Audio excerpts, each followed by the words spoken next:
पदारविंद। हरे कृष्ण कृष्ण कृष्ण हरे हरे, हरे राम राम राम हरे हरे।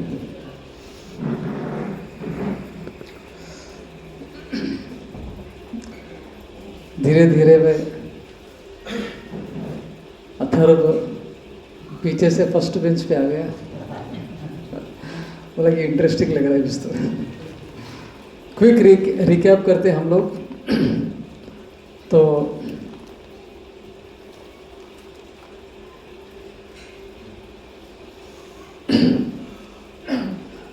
आत्मा के अस्तित्व का प्रमाण हमने देखा 3 तरीके से। किसी को याद है? थोड़ी देर पहले देखा था। तर्क, लॉजिक में 3 थे।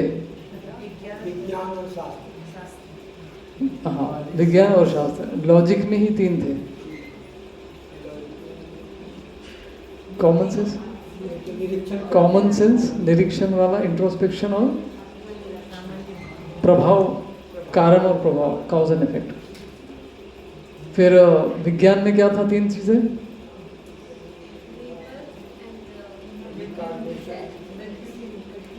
हाँ, मृत्यु के निकट वाले अनुभव, नियर डेथ एक्सपीरियंसेस, और पुनर्जन्म का विज्ञान। और तीसरा था शास्त्र। फिर उसके बाद हमने देखा 3 तरह के शरीर हमारे, 3 टाइप्स ऑफ बॉडीज, सूक्ष्म, स्थूल और आध्यात्मिक बॉडीज। फिर उसके बाद में हमने क्या देखा?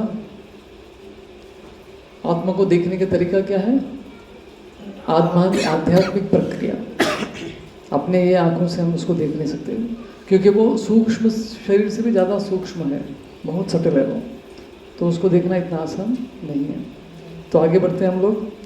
अच्छे आदमी के साथ बुरा क्यों होता है? बहुत इंपॉर्टेंट क्वेश्चन है जो लोग पूछते हैं।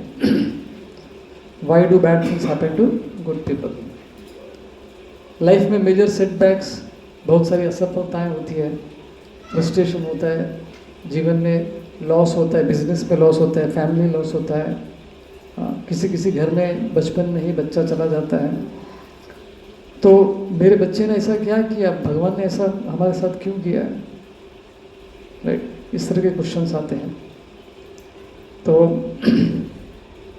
हज़ारों टाइप के प्रॉब्लम्स है, ऐसा हमारे साथ क्यों हुआ? खास करके जो धार्मिक लोग होते हैं उनके मन में आता है कि इतने अच्छे मैं कार्य कर रहा हूँ, बचपन से भगवान की पूजा करता हूँ, तो हमारे जीवन में ऐसे प्रॉब्लम्स क्यों हो रहे हैं? राइट, इतना ऐसा हमने क्या किया? सेपरेशन ऑफ ए बिलवर्ड, पति पत्नी शादी किए, पत्नी जल्दी चली गई या पति चले गए, राइट, बेर करना मुश्किल होता है। इस तरह के सडनली बीमारी हो जाएगी, कैंसर हो गया, ऐसे बड़ी बड़ी बीमारी आ जाती है, तो उसको एक्सेप्ट करने में समय लगता है। राइट, एक्सेप्ट भी कर नहीं पाते बहुत सारे लोग। तो ये सब प्रॉब्लम स्टूडेंट्स के जीवन में आप देखेंगे।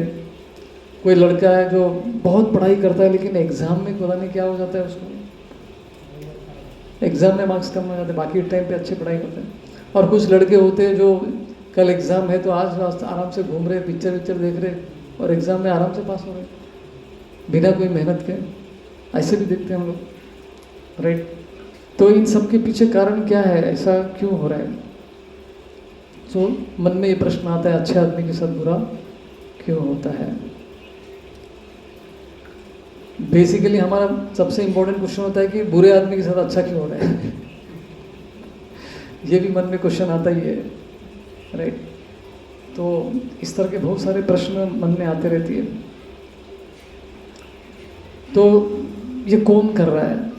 जैसे उदाहरण के लिए एक स्टोरी हम लोग बताते हैं।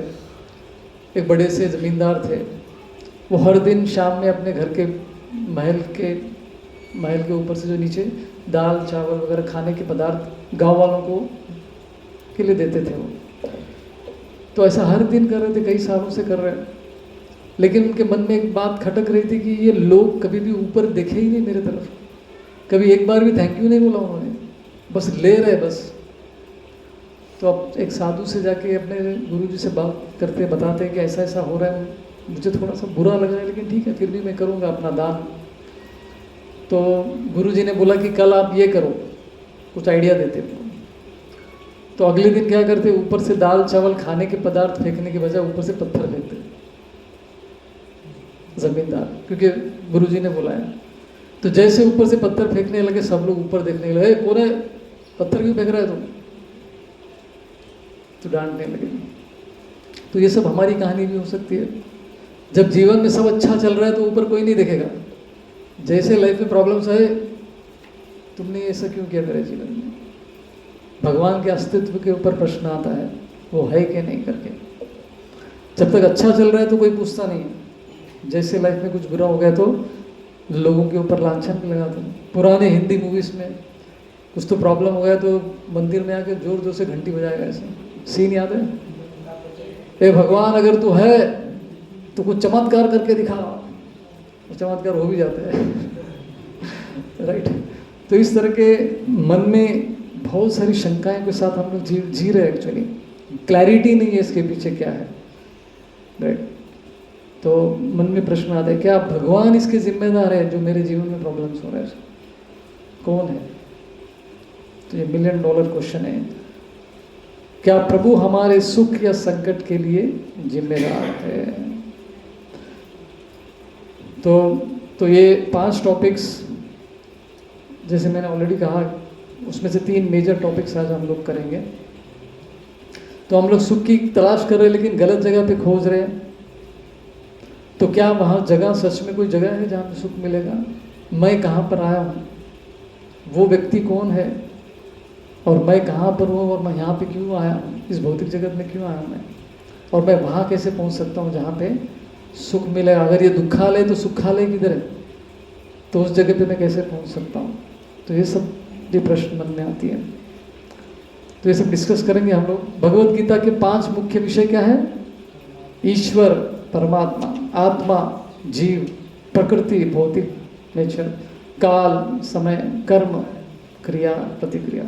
ये 5 सब्जेक्ट भगवत गीता में डिस्कस किए, उसमें से 2 हमने कंप्लीट किए, बाकी के 3 आज के सेशन में करेंगे। तो भौतिक दुनिया, प्रकृति, ये तो जानते हैं। यहाँ पर तो आए हैं हम लोग, दुखालय में आए हैं, लेकिन आए कहाँ से? आत्मा कहाँ से आई है? आत्मा कहाँ आई है, कहाँ से आई है और कहाँ पर आई है? यहाँ पे तो आए हैं हम, लेकिन कहाँ से आए हैं? तो ब्रह्म संहिता में सुंदर से प्रार्थना है, उसके आधार पर ये चित्र बनाया है। हम लोग आध्यात्मिक दुनिया से आए हैं, स्पिरिचुअल वर्ल्ड, बाइबल में उसको किंगडम ऑफ गॉड बोलते हैं, मुस्लिम लोग उसको क्या बोलते हैं? जन्नत बोलते हैं। उनका जन्नत मतलब स्वर्ग नहीं है एक्चुअली, उनके लिए शायद वही जन्नत होगा। तो हम लोग ऐसे जगह से आए जहाँ पे हमको दुख नहीं था, दुखों से मुक्ति था, और भौतिक संसार है दुखों से भरा हुआ संसार है। ये पूरा अगर कॉस्मोस आप ले लेंगे, जगत को देखेंगे, उसमें 2 भाग है, स्पिरिचुअल वर्ल्ड, मटेरियल वर्ल्ड, भौतिक जगत जहाँ पे हम लोग रहते हैं। तो 3/4 तो स्पिरिचुअल वर्ल्ड है, आध्यात्मिक जगत 3/4 है, 3/4 है। भौतिक जगत जहाँ पे हम लोग रहते हैं वो 1/4 है, छोटा सा जगह है। चपाती का अगर 4 टुकड़े करेंगे तो 1 टुकड़ा भौतिक जगत है, बाकी 3 टुकड़े जो है आध्यात्मिक जगत है, जहाँ से हम लोग आए हैं।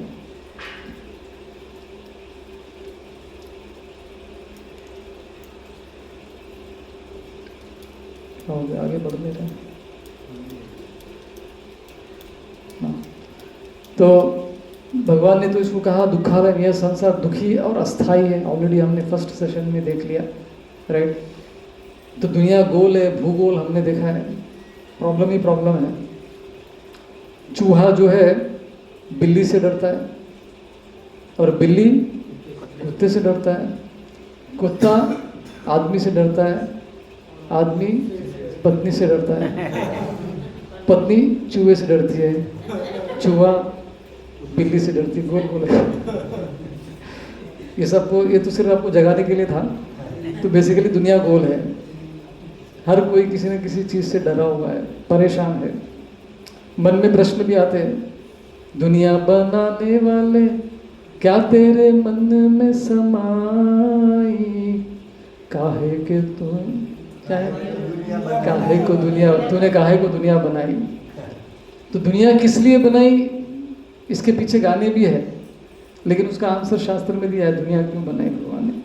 गोल तो बना है, लेकिन उसके साथ साथ क्यों बना है? भगवान कोई सैडिस्ट नहीं है। सैडिस्ट जानते हैं? जो दूसरों के दुख में सुख महसूस करते हैं उसको सैडिस्ट कहते हैं। तो भगवान ने हमको ऐसा दुखालय में डाल दिया, गरम गरम अवन में डाल दिया, बोले कि अब यहाँ पे मरो। ऐसे सैडिस्ट आदमी नहीं है भगवान। तो इधर क्यों डाला हमको, ये जानने के लिए आपको जागृत अवस्था में क्लास सुनना पड़ेगा। हरे कृष्ण। अभी आप लोगों के लिए एक एक्सरसाइज, रेडी आप दोनों बच्चों? सबसे ज़्यादा आंसर आप ही करने वाले हो। तो आपको एक सिटी बनानी है, एक शहर का निर्माण करना है, एक सिटी बनाना है। सिटी में क्या क्या चीज़ें आप लोग डालेंगे बताइए? आप खुद एक सिटी बना रहे हो तो उसमें क्या क्या चीज़ें रखेंगे आप लोग? बताओ, सब लोग बताओ। रोड रहेंगी, कनेक्टिविटी के लिए रोड होनी चाहिए। बंगले घर वर बनाएंगे, हाँ, बिल्डिंग्स बनाएंगे। ओके, और हॉस्पिटल बनाएंगे क्योंकि बीमार तो पड़ने वाले हैं। गार्डन्स टहलने के लिए, अच्छी हवा के लिए। मंदिर बनाएंगे। स्कूल में बच्चे बोल रहे स्कूल नहीं चाहिए, हम सिटी बनाएंगे तो स्कूल नहीं डालेंगे उसमें। प्लेग्राउंड चाहिए, प्लेग्राउंड चाहिए उनको, स्कूल नहीं चाहिए। वाटर लेक चाहिए उनको, वाटर टैंक। और पेड़ पौधे लगाएंगे। अब बिजली, electricity department, water department, shops रहेंगी, मॉल, शॉपिंग वाले। ये तो माता है आप लोग बता रहे हैं। अच्छा, खर्चा आप लोग कर दे इसके। ड्रेनेज सिस्टम भी होना चाहिए सिटी बनाने के लिए। ट्रांसपोर्ट सिस्टम, व्हीकल से वो सब चाहिए। और गवर्नमेंट ऑफिसेस चाहिए, कंपनीज काम करने के लिए, लॉ एंड ऑर्डर भी चाहिए, पुलिस डिपार्टमेंट। और क्या चाहिए? टेम्पल हो गया, टेम्पल। और एक चीज जिसके लिए मैं इंतजार कर रहा हूँ, अभी तक आया नहीं है।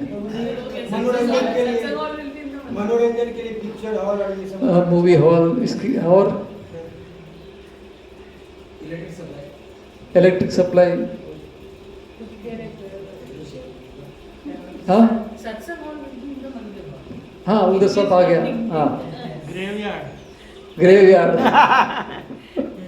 अभी मृत्यु के बारे में इतना सुना है प्रभु जी ने, तो बोल दिया ग्रेवयार्ड।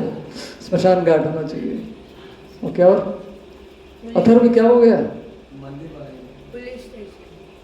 Police station. और हाँ, थोड़ा खिड़की खोल सकते, कोई प्रॉब्लम नहीं। कुकिंग तो बंद है।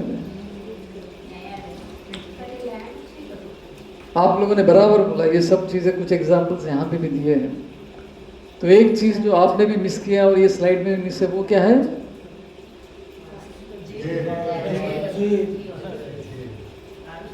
अरे जेल बनाने की क्या जरूरत है भाई? सिटी में जेल क्यों? थोड़ा डिटेल में चाहिए था। लॉ एंड ऑर्डर बहुत थोड़ा जेनरिक टर्म हो गया था। पुलिस स्टेशन भी क्लोज था, ठीक है। जेल खाना, प्रिजन सेल होना चाहिए। क्यों?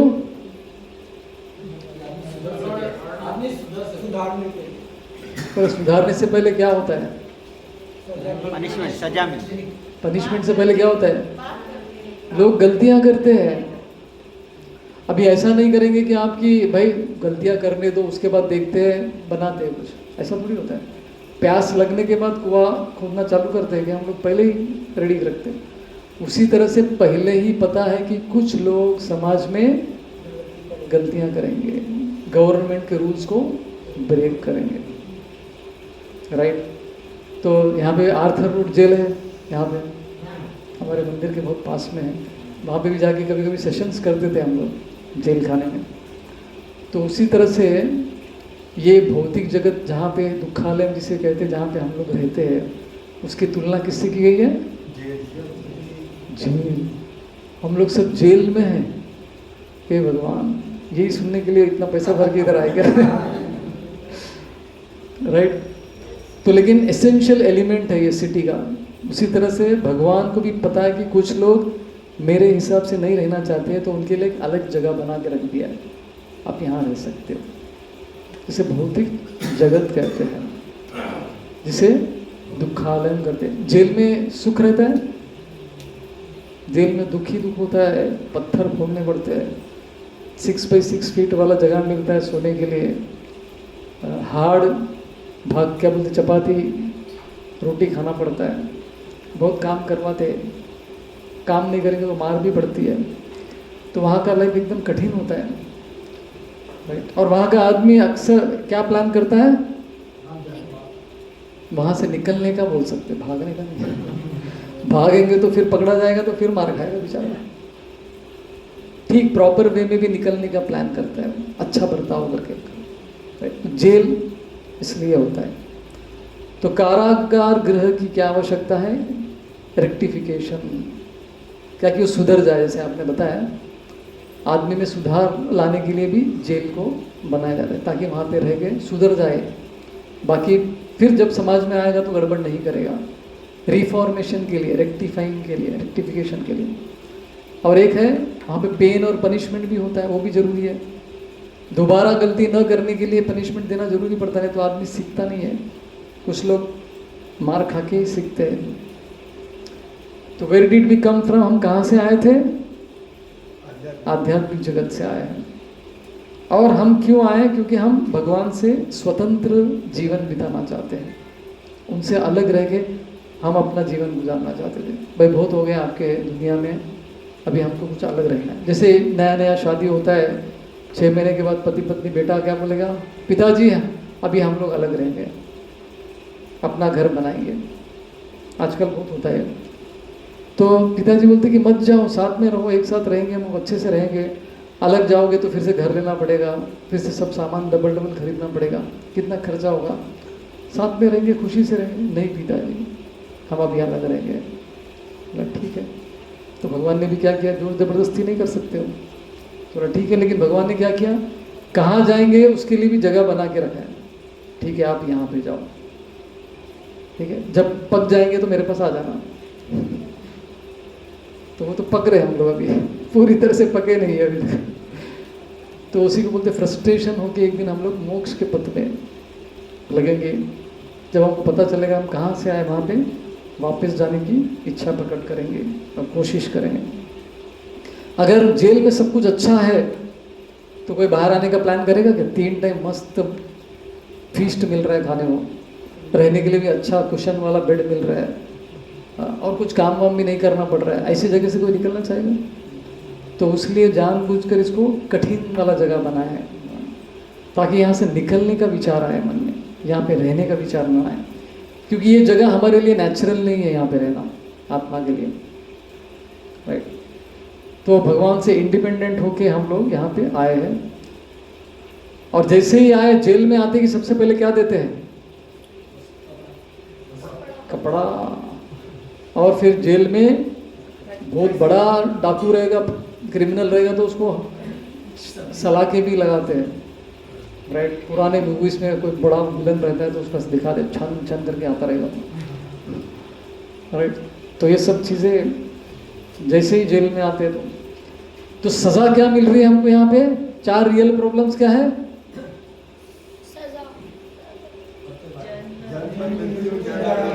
हाँ। और 3 क्लेश क्या है?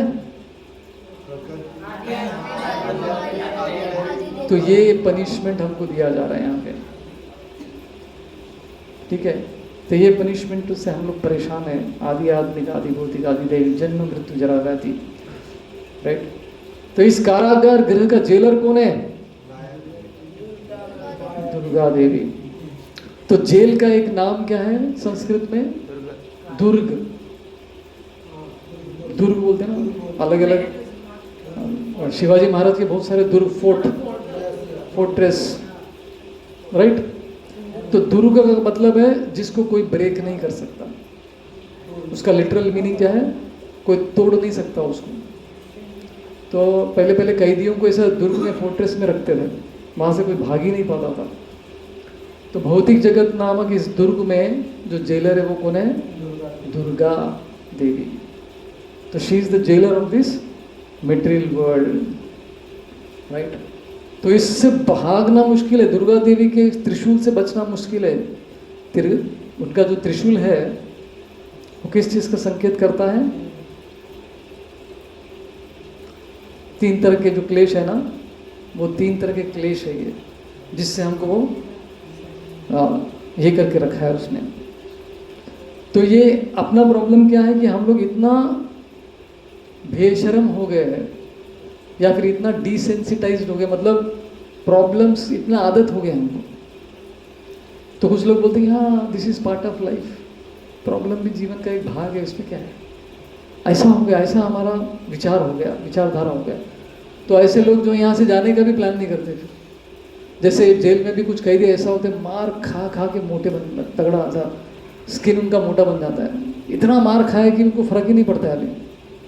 हाँ मारो जेलर साहब मारो, कितना मारना है मारो, कुछ फर्क नहीं पड़ता है। डिसेंसिटाइज्ड हो गया हम भौतिक जगत के प्रॉब्लम्स को लेकर, और फिर हमको लगता है कि जीवन का भाग है यहाँ पे। लेकिन बुद्धिमान व्यक्ति प्रश्न करता है कि भाई मार क्यों पड़ रही है मुझे, इससे मुक्ति का कोई उपाय है कि नहीं। जैसे सिद्धार्थ ने सोचा इसलिए वो गौतम बुद्ध बने, when he become enlightened, right. तो ये प्रश्न सबके अंदर आना चाहिए कि ये यहाँ पे जन्म मृत्यु जरावादी क्यों है, इसका सोल्यूशन क्या है। तो हम लोग इतना डिसेंसिटाइज्ड हो गए, राइट। महाभारत का वो स्टोरी याद है, पहला दिन हमने डिस्कस किया था, एक आदमी के पीछे क्या लगता है, शेर, और नीचे गड्ढे में गिरता रहता है तो क्या करता है, टहनी को पकड़ता है, और नीचे कौन होता है, काल सर्प, और पेड़ के ऊपर उस टहनी के कॉर्नर में कौन बैठा है, चूहा बैठा है, कतर रहा है, वो कौन है, दिन और रात। और मधुमक्खी का छत्ता, उसमें से मक्खियां आके काट रही, वो कौन है, अब दूसरे जीव आदि भौतिक क्लेश। और उतने में बीच बीच में क्या हो रहा है, एक ड्रॉप शहद का बूंद आपके जबान जीवा पे गिर रहा है, तो आपको लग रहा है कि life is after all not so bad. अरे ठीक ही तो है। तो शहद चखने में हम लोग क्या है, ये सब चीज़ हमको लगता है कि this is a nice place. तो ऐसा प्रॉब्लम्स को देख के ज़्यादा डिप्रेशन में जाने की ज़रूरत नहीं, लेकिन रियलिस्टिक व्यू तो मालूम होना चाहिए कि असलियत क्या है, सत्य क्या है, इसका भी जानकारी होना चाहिए, ताकि बाहर निकलने का प्लान हम ठीक से कर सके, राइट। तो हमने भगवान के लॉस को माना नहीं, या जो भी है वहाँ से स्पिरिचुअल वर्ल्ड से मटेरियल वर्ल्ड में आ गए, राइट। आत्मा यहाँ क्यों आई, क्योंकि हम भगवान से स्वतंत्र जीवन बिताना चाहते थे, इसलिए हम लोग उधर से इधर आ गए। जब आत्मा आध्यात्मिक दुनिया को छोड़ती है तो वह भौतिक दुनिया में आती है। आत्मा के रूप में असली पहचान को भूल जाता है, हमारा असली पहचान हम भूल चुके हैं। मांस और हड्डियों के भौतिक शरीर के साथ पहचान बना लिया हमने, यही सब कुछ है। बस इस शरीर को बचाना है किसी भी तरह, और इस शरीर से जितने भी कनेक्शंस है उनके लिए मुझे जीवन जीना है, उनके सफलता के लिए, उनके खुशी के लिए मुझे बस मेहनत करना है। इसी में हम लोग लगे हुए, भौतिक शरीर के स्तर पर जीवन बिता रहे, आत्मा के स्तर पर जो है जीवन भूल ही गए हैं। तो आत्मा यहाँ क्यों आई है, जैसे ऑलरेडी बताया, स्वतंत्र जीवन जीना चाहते हैं। अभी उदाहरण के रूप में एक बहुत बड़ा धनी व्यक्ति था, पैसे वाला आदमी था, उसके पास लिमोजिन गाड़ी थी, कार एकदम चकाचक, राइट। तो उसका एक ड्राइवर भी था जो उनका सेवक था। तो हर दिन बॉस को जो है उनके घर से ऑफिस तक, ऑफिस से घर तक छोड़ने का काम करते थे, राइट। तो एक दिन लंच के ब्रेक में या फिर बॉस को ऑफिस में छोड़ने के बाद इस व्यक्ति ने क्या किया, वो कार अपने घर पे लेकर गए, अपने घर वालों को बिठाया और उनको घुमाने लगा, क्योंकि बॉस तो ऑफिस में बैठे। लेकिन सडनली बॉस उस दिन कहीं और मीटिंग में जाना है, तो इमीडिएटली उसने ड्राइवर को बुलाया, किधर है। तो फिर पता चला कि ये भाई साहब तो अपने फैमिली को घुमा रहे मेरे गाड़ी में। तो बॉस क्या करेगा, गुस्सा हुआ कि नहीं, राइट? सॉरी, मैं साइलेंट करना भूल गया उसको।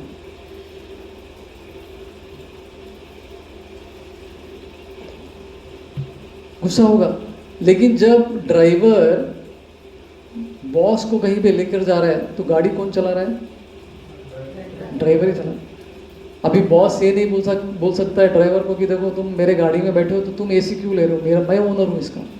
अभी ड्राइविंग कर रहा है तो उसको भी एसी मिलेगा ना, उसको भी कुशन वाला सीट मिलेगा, उसको भी वही म्यूजिक सुनाई देगा जो कार में चल रहा है। बॉस ओनर ऐसा नहीं बोल सकता कि ये सब मेरा है, तुम क्यों सुन रहे हो, उसको भी मिल ही रहा है। तो जब बॉस जैसा बोलेगा वैसा आप करेंगे तो जो बॉस सुख भोग रहा है वो आपको भी मिलने वाला है। जब अपने इच्छा से हम कुछ करने का प्रयत्न करेंगे तो बॉस को गुस्सा आएगा, बोलेगा तुम गाड़ी लेकर ऐसे कैसे चले गए। तो भगवान के साथ आदान प्रदान करके हम उनके जैसा सुख भोग सकते हैं, लेकिन जब उनसे स्वतंत्र होकर हम कुछ करना चाहते हैं तो फिर वो गड़बड़ हो जाता है। वही हमारे साथ ही हुआ है। वी कैन बिकम कॉपरेटली हम एंजॉय कर सकते हैं भगवान के साथ, उसमें कोई प्रॉब्लम नहीं होता है। हमारा गलती क्या है? इंडिपेंडेंट एंजॉयमेंट, कॉपरेटिव एंजॉयमेंट नहीं है। एंजॉयमेंट करना बुरा नहीं है, लेकिन भगवान के साथ रह के जो एंजॉयमेंट करते हैं उससे हमको दुष्फल नहीं मिलता है, उसका कोई कार्मिक रिएक्शन नहीं होता है। तो आत्मा यहाँ क्यों आई है? बगावत करके आई है, जो भी है। या तो कुछ लोग है ना अनुभव से ही सीखते हैं। जैसे छोटे बच्चे को पिताजी बोलते हैं कि बेटा आग है, हाथ उंगली मत डालो जल जाएगा। बेटा बोलता है नहीं मैं उंगली डालूंगा। पिताजी बोलता है मत डालो, नहीं मैं डालूंगा। बेटा मत डालो, तो पिताजी बोलता है ठीक है डालो। अब कितना भी बोले तो बच्चा सीख नहीं रहा है, तो क्या करेगा? Experience is the not best, hardest teacher. वो बेस्ट वाला चीज़ गलत है। वो बुद्धिमान व्यक्ति सुन के सीख लेता है, that is the best kind of learning. One of the bad ways of learning is experience करके हम सीखना। तो बच्चे का उंगली जल गया तो बाद में पिताजी लोशन मल्लम के साथ रेडी थे, ये जलने वाला है मालूम है, रेडी थे। जैसे जल गया ठीक है मल्लम गया। अभी दूसरी बार बच्चा करेगा उंगली? तो समटाइम्स कृष्ण चाहते हैं, देखते हैं कि ये सुन नहीं रहा है, इसलिए परमात्मा का रोल क्या है? अपने साथ जो बैठे यही बताने का कि उंगली मत डाल। तो हम उंगली डाले जा रहे हैं आग में, वो गाइड कर रहे हैं अंदर से। कभी कभी अंदर से आवाज़ आती है कि ये मत करो, ये गलत है, वो हम सुन नहीं पाते ठीक से, क्योंकि हमारी इतनी आसक्ति है भौतिक जगत में, तो वो आवाज़ भगवान का आवाज़ सुनाई नहीं देता जो परमात्मा बैठे हैं। तो हमको गाइड करने के लिए ही बैठे हैं इधर। परमात्मा का वही काम है, to guide us on the right track, सही रास्ते पे चलाने के लिए वो प्रयत्न कर रहे हैं। लेकिन हम है कि हम रेडी नहीं मानने के लिए, लाइक दैट। तो इसलिए हमारा ये सफरिंग है यहाँ पर। तो भगवान, ये स्टोरी आपको याद है मैंने बताया? छोटी लड़की कुकिंग करना चाहती है,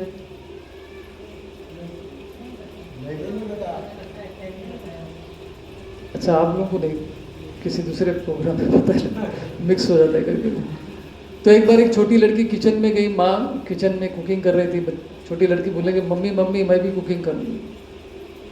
तो बच्ची बोलती नहीं तुम्हारा हाथ जल जाएगा, डेंजर है तुम्हारे लिए, नहीं तुम सिर्फ देखो। नहीं नहीं नहीं मुझे भी करना है।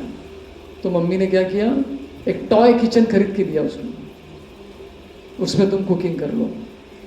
तो बच्ची जो है टॉय कुकिंग में अपना झूठ मूठ का जो है बनाने लगी।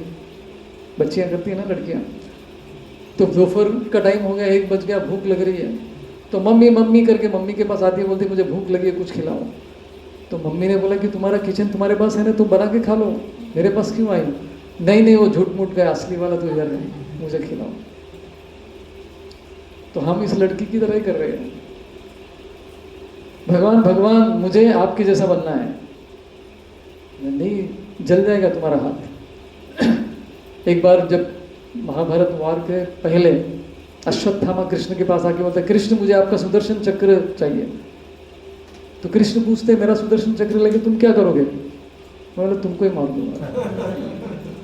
देखो उसकी ऑडेसिटी, देखो उसका। तो भगवान ने फिर भी दे दिया उसको, ठीक है मेरा लो सुदर्शन चक्र करके दे दिया, मुझे मारना है ले लो। तो सुदर्शन चक्र जैसे उसके उंगली पर हाथ में आया, उसका हीट बर्दाश्त नहीं कर पाया, उसका गर्माहट बर्दाश्त नहीं कर पाया।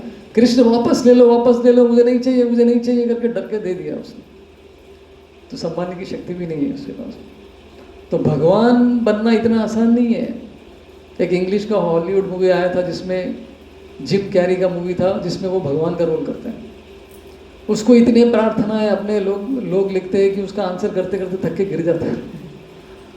तो भगवान बनना इतना आसान नहीं है। इतने सारे लोगों के साथ आदान प्रदान करना है, इट्स नॉट इजी। करोड़ों करोड़ों जीवात्मा है, अरबों जीवात्मा है। तो माँ बोलती है, तो जैसे ही भूख लगती है, जैसे असली सुख हमको चाहिए होता है, तब कहाँ जाना होता है? माँ के पास जाना पड़ता है। हम झूठ मूठ का बना रहे, लेकिन उसमें आनंद नहीं है। झूठ मूठ की तरह से हम लोग यहाँ पे सुख प्राप्त करने की कोशिश कर रहे हैं, लेकिन उसमें आनंद नहीं मिल रहा है, फ्रस्ट्रेशन मिल रहा है। फिर बाद में दौड़ के माँ के पास ही जाना पड़ता है, भगवान के पास। आपके पास ही है असली आनंद, प्लीज़ मुझे दीजिए।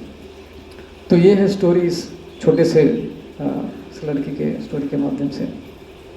राइट, बाइबल में भी एक अच्छा स्टोरी आता है, प्रोडिगल सन करके एक स्टोरी आता है। अभी उसके डिटेल में नहीं जाऊँगा मैं। तो बेसिकली कैसे गॉड जो है ऐसे बिछड़े हुए बच्चे के लिए वेट करते हैं। अभी हमसे ज़्यादा भगवान तत्पर है हमको वापस भगवत धाम लेके जाने के लिए।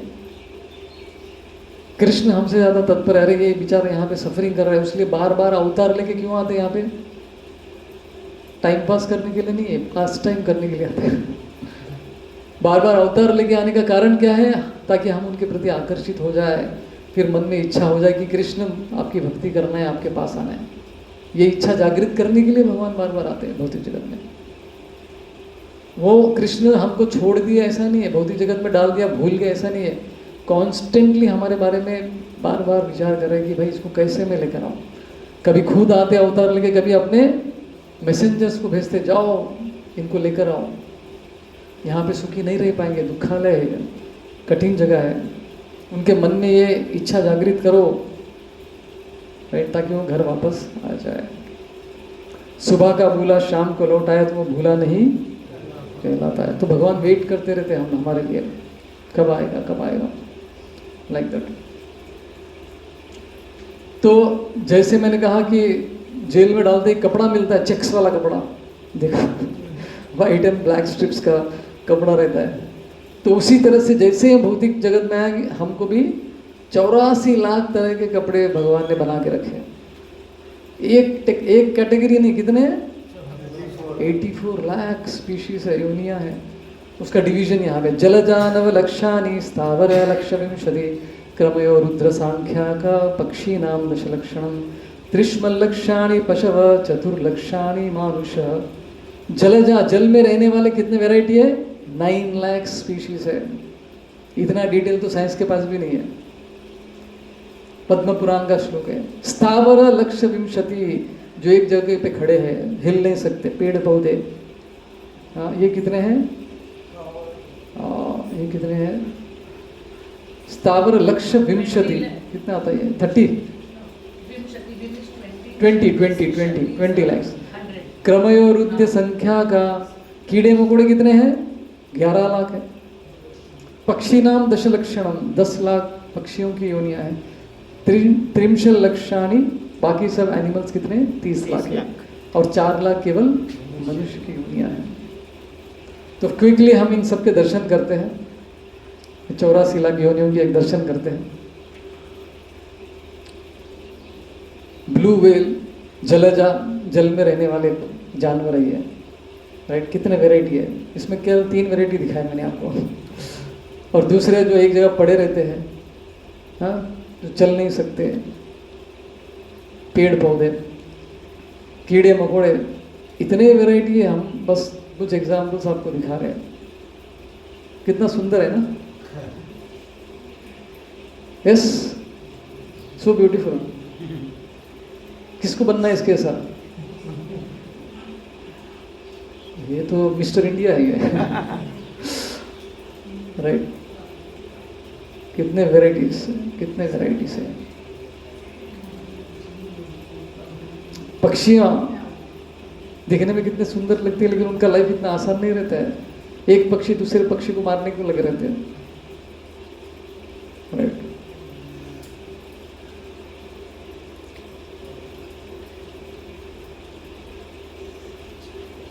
उल्लू, तो इतने सारे पक्षियों की वैरायटी है। चौगनी किस्में, मतलब 4 पैर पे चलने वाले क्वाड्रप्लेट्स बोलते हैं ना।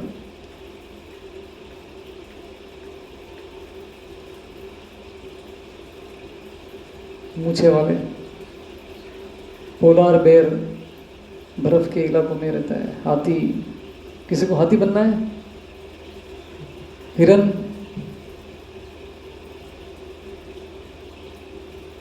चीता,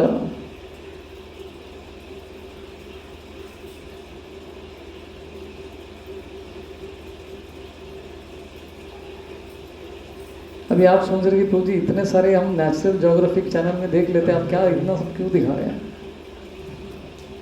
क्यों दिखा रहा हूं? क्योंकि हम ये सब जीव जंतुओं के शरीर से गुजर चुके हैं।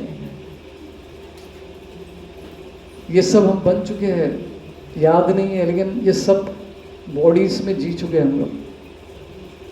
तो इन सबको देखने के बाद अभी इच्छा होनी चाहिए कि नहीं जाना है। ऐसा नहीं कि इच्छा करनी फिर से इच्छा करने के लिए नहीं दिखाया, ये इच्छा जगाने के लिए कि भाई हमको फिर से इसमें नहीं जाना है। अभी मनुष्य में 4 लाख क्या है? मनुष्य में तो 1 होना चाहिए ना, मनुष्य में 4 लाख क्या है? सबसे मनुष्य में कम लेवल के है जो जंगली लोग रहते हैं ना, तो जंगलों में रहते हैं, जिनको कोई सिविलाइजेशन नहीं होता है। मतलब उनका कॉन्शियसनेस, उनकी चेतना बहुत लो लेवल का रहता है। एज गुड एज एनिमल्स, जानवरों की तरह ही जीते, बस मनुष्य का शरीर है उनके पास। फिर थोड़े हायर चेतना वाले, फिर जेंटलमैन, थोड़ा सा सूट बूट वाले, जो वेल मैनर्ड, नैतिकता से जीवन जलाते हैं। अब इनसे भी हायर कौन है? देवी देवता भी मनुष्य के कैटेगरी में आते हैं। तो ये सब मिला के 4 लाख होते हैं। और टोटल कितने? 84 लाख स्पीशीज है। अभी इतने वेराइटी के ड्रेस क्यों बनाए? भाई एक ही ड्रेस दे देते, जैसे जेल में एक ही ड्रेस होता है, इतने ड्रेस क्यों दिए? क्योंकि भगवान ने हमने भगवान से अलग होकर बोला कि हमको एंजॉय करना है, यहाँ पे अलग कर आपसे रहिए।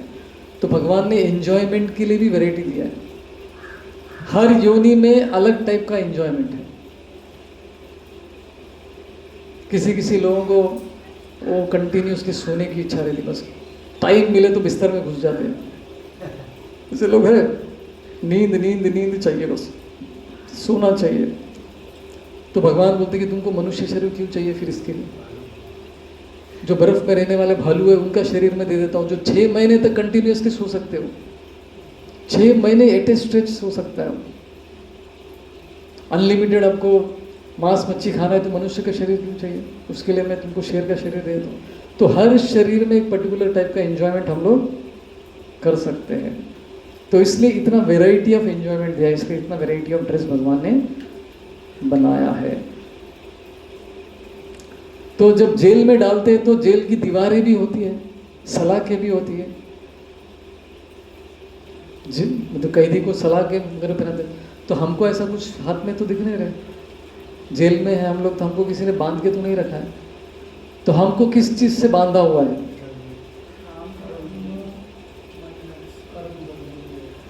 हमको भी बांधा है वो जंजीरें क्या है? 3 गुण, सत्व रजो और तमोगुण के बेड़ियों से हमको बांध के रखा है। तब सत्व गुण के लोग कैसे होते हैं? जो शांति में, पीसफुल, राइट, स्पिरिचुअल सब्जेक्ट्स अच्छे से समझने की उनकी शक्ति होती है, प्योरिटी होता है, मंदिर जाने की इच्छा होती है, नैतिकता वाले काम करते हैं, धर्म के कार्य करते हैं, दूसरों को भलाई चाहते हैं। और रजोगुण वाले लोग कैसे होते हैं? पैशनेट, हमेशा भागते रहते हैं, ये करना है वो करना है, I have to become top, unlimited इच्छाएं होती है, हमेशा संतुष्ट नहीं रहते हो, कुछ ना कुछ और करना है बस। तमोगुण वाले लोग कैसे होते हैं?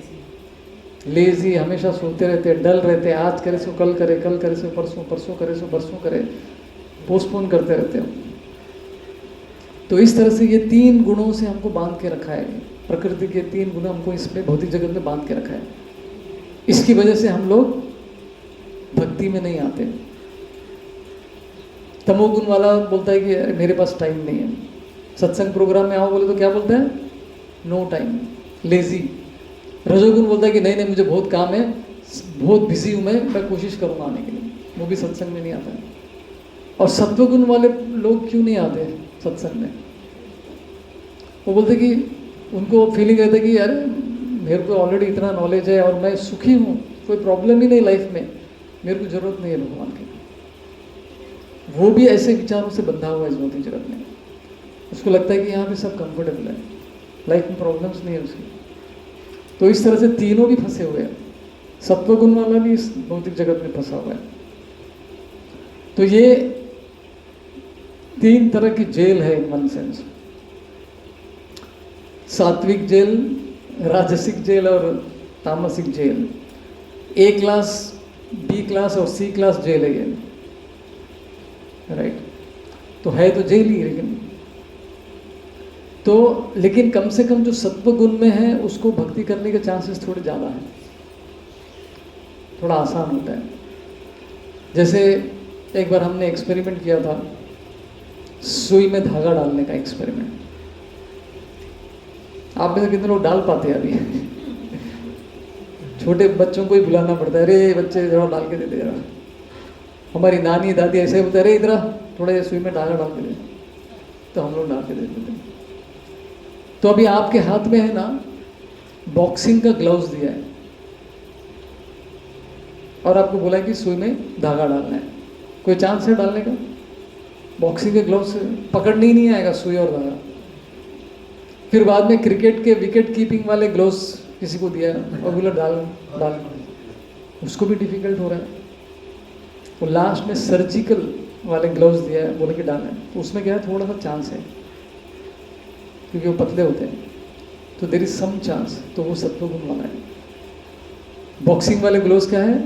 तमोगुण वाला है, चांस बहुत कम है। रजोगुण वाला कौन है? विकेट कीपिंग वाले ग्लोव्स। एक बार सब लोग ऊपर खड़े हो जाइए अपने अपने स्थानों में।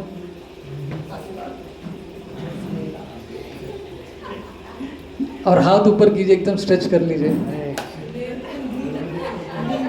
हरे कृष्णा कृष्णा कृष्णा हरे हरे, हरे Ram Ram Ram Hare Hare.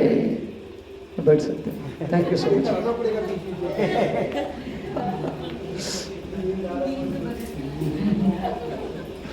I can understand, लेकिन अभी आपका एक एक्स्ट्रा डे नहीं लेना है करके आज हम 2 सेशन कर रहे हैं, नहीं तो आपको और एक दिन एक्स्ट्रा देना पड़ता था, उसी कारण से। तो ये बीच बीच में करना पड़ेगा हमको। थोड़ा पानी वानी पीना है,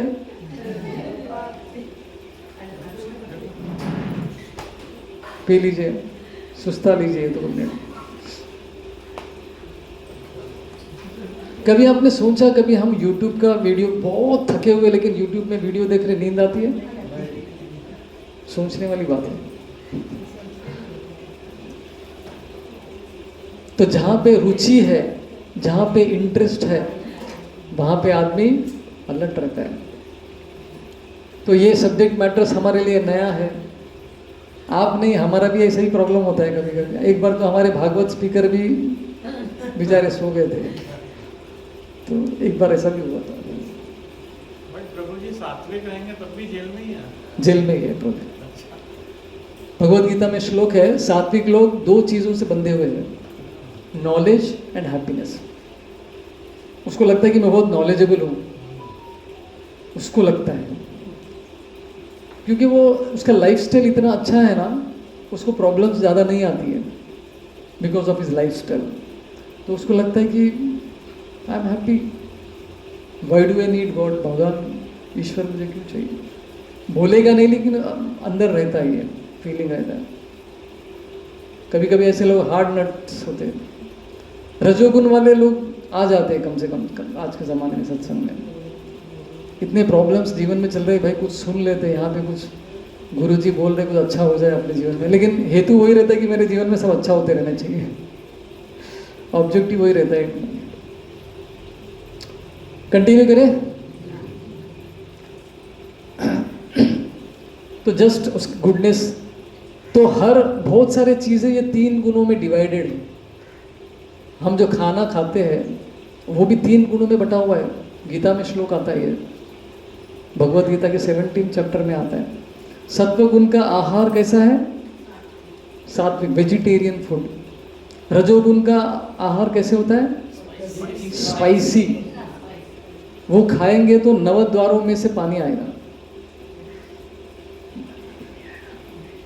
पसीना पसीना आता है, आपको तब लगता है कि मैंने कुछ खाया है, राइट? तीखा, स्पाइसी। और तमोगुण वाला एकदम मांस मच्छी या फिर बहुत पुराना खाना, सड़ा हुआ स्टेल वाला फूड, डिकम्पोज्ड फूड, तो ये सब तमोगुण वाले फूड आते हैं। उसी तरह से म्यूजिक भी 3 गुणों में है, राइट? सात्विक मतलब सितार हो गया या बांसुरी हो गया, थोड़ा सूदिंग लगता है मन को। जोश में क्या फिर डांस वांस ये सब चीज़ें रहती हैं।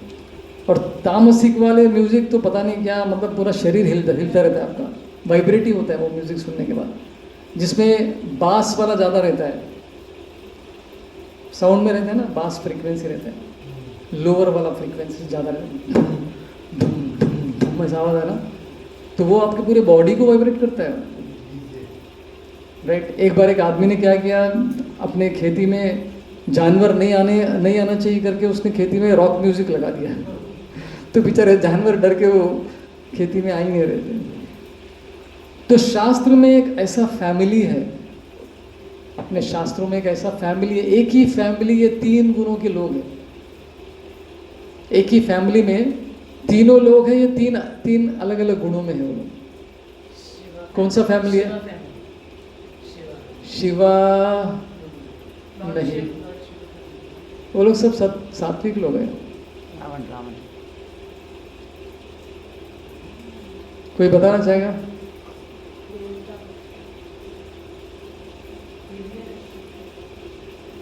पूरा फैमिली में 3 टाइप के, सत्व गुण वाला भी है, रजोगुण वाला भी है, तमोगुण वाला भी है। ऐसे 3 भाई कोई याद है आपको? रावण, कुंभकर्ण और विभीषण। सत्व गुण वाले कौन है? रजोगुण वाले रावण। तमोगुण वाला देखिए, only 1 family, all in 1, right? तो ये एग्जाम्पल है, 3 फैमिलीज इन द सेम।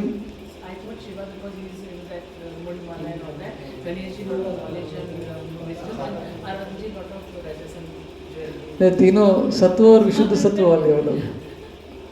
तो रावण जो है मंडोदरी से खुश नहीं था, उसकी बहुत सारी पत्नियां थी, उसको क्या चाहिए? फिर भी सीता चाहिए। दिल मांगे मोर, ये रजोगुण वाले लोग हैं। They are never satisfied with what they, उनके पास जो है हमेशा परेशानी रहते हैं, राइट? तो कभी कभी तो हमारे अंदर ये तीनों गुण भी है कि कोई एक गुण है? तीनों का मिक्सचर है हमारे पास, परसेंटेज अलग अलग रहेगा। सत्व गुण शायद 60% होगा, तमोगुण शायद 25 होगा, 15 रजोगुण रहेगा, ऐसा मिक्सचर हो सकता है। तो ये मिक्सचर के आधार पर बहुत सारे योनियां भी बनाई हुई है। अलग अलग जानवर भी ऐसे अलग अलग कैटेगरी में ही है, शेर वगैरह सब रजोगुणी ही है, राइट? तो योनियां भी इसी तरह, लेकिन मनुष्यों में भी ये 3 चीज़ें मिल सकती है, कॉम्बिनेशन हो सकता है। तो कभी कभी कोई एक गुण जो है भारी पड़ सकता है उस समय पे, जो प्रोमिनेंट रहता है किसी समय पे। एक आदमी ने डिसाइड किया सैटरडे नाइट सोते वक्त, कल सुबह सुबह मैं मंदिर जाऊंगा। अलार्म लगाया 4 बजे का, जैसे 4 बजा अलार्म बजी तो स्नूज करता गया, 10 बजे उठाओ। तो मंदिर जाने का विचार विचार ही रह गया। तो सत्व गुण का कार्य तो कर नहीं पाया, तो दोपहर में फिर बाहर निकला कुछ खेल कूद करने के लिए, रजोगुण वाला एक्टिविटी करने के लिए, वो करने का प्लान था। तो उसके लिए भी उठने का मन नहीं किया उसको। फिर शाम के टाइम पे उसको क्लब, बार, रेस्टोरेंट में जाने की इच्छा हो गई तमोगुण की एक्टिविटीज़ करने के लिए। तो इस तरह से एक ही दिन में देखो अलग अलग विचार भी आ सकते हैं। तो विचारों को बदलने का तरीका क्या है? शास्त्र, सत्संग। तो धीरे धीरे हमारे गुण बदल सकते हैं। तो भौतिक दुनिया, प्रकृति, तो यहाँ पे हम लोग क्यों आए? सुधार के लिए, हमारा सुधार, रिफॉर्मिंग अवर कैरेक्टर, चरित्र का रिफॉर्मेशन, सुधार के कार्य के लिए हम लोग को यहाँ पे डाला गया है। और यहाँ पे पनिशमेंट है, birth, old age, disease, death और 3 तरह के क्लेश।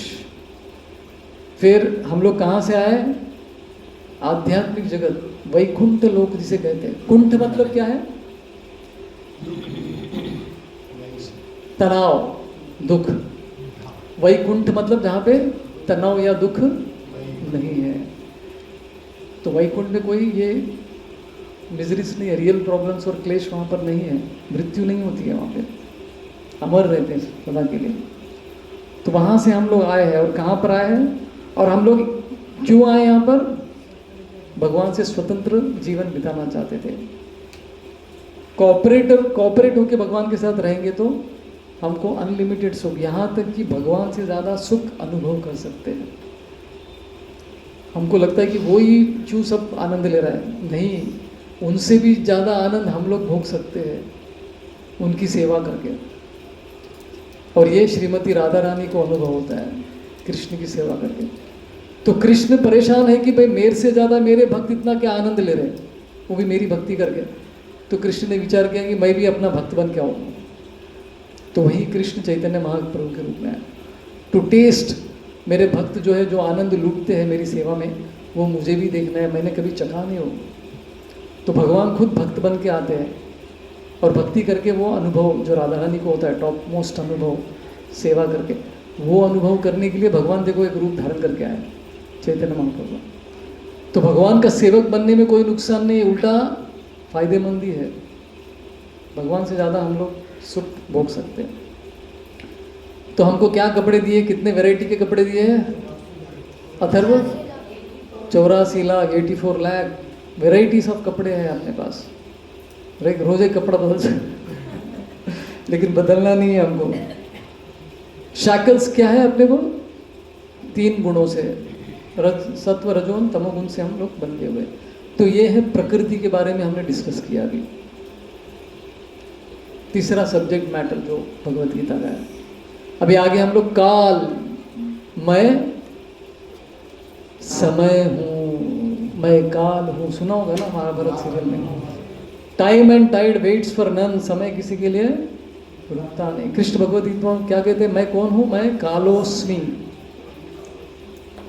रॉबर्ट ओपेनहाइमर जिसने एटम बम डिस्कवर किया, एटम बम डिस्कवर करने के बाद जापान में जो ये हुआ, ध्वस्त हुआ इतना हिरोशिमा नागासाकी पर, वो देखने के बाद वो खुद को दोषी ठहरा था कि देखो मैंने क्या ये इन्वेंशन कर लिया, कितना नुकसान होगा, परेशान हो गया।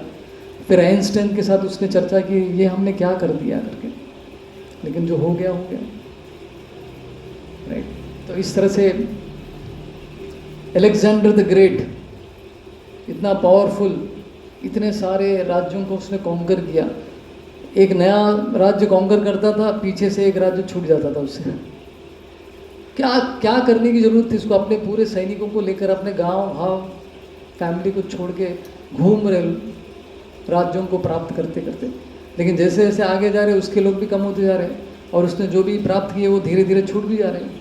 कितना कंट्रोल करेगा वो? आखिर में वो जब इंडिया आया, पंजाब में आया, यहाँ के एक मच्छर ने उसने काट लिया और वो मर गया।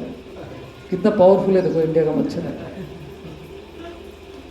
राइट। उसको मलेरिया हो गया था इंडिया में और उसको मरना पड़ा। लेकिन वो जाते वक्त उसने क्या बोला? मेरे हाथ ऐसे खुला छोड़ के मुझे दफन करो। क्यों? मुझे दुनिया को दिखाना है कि मैं खाली हाथ आया था और खाली हाथ इतना जो मैंने प्राप्त किया सब बेकार है। तो काल इतना प्रभावशाली, इतना पावरफुल है, सब कुछ छीन लेता है, राइट। तो भगवान जो है काल के रूप में आते हैं, इसलिए भगवान का एक नाम क्या है, हरि, जो सब कुछ हरण करते हैं हमारे मृत्यु के समय पे। कुछ प्रश्न है अथर्व? ऐसा ही होता है हमारे साथ पढ़ाई के समय। पढ़ाई के समय पे क्या होता है? ऐसा ही होता है कैसा? कि हम लोग पढ़ते जाते हैं लेकिन बाद में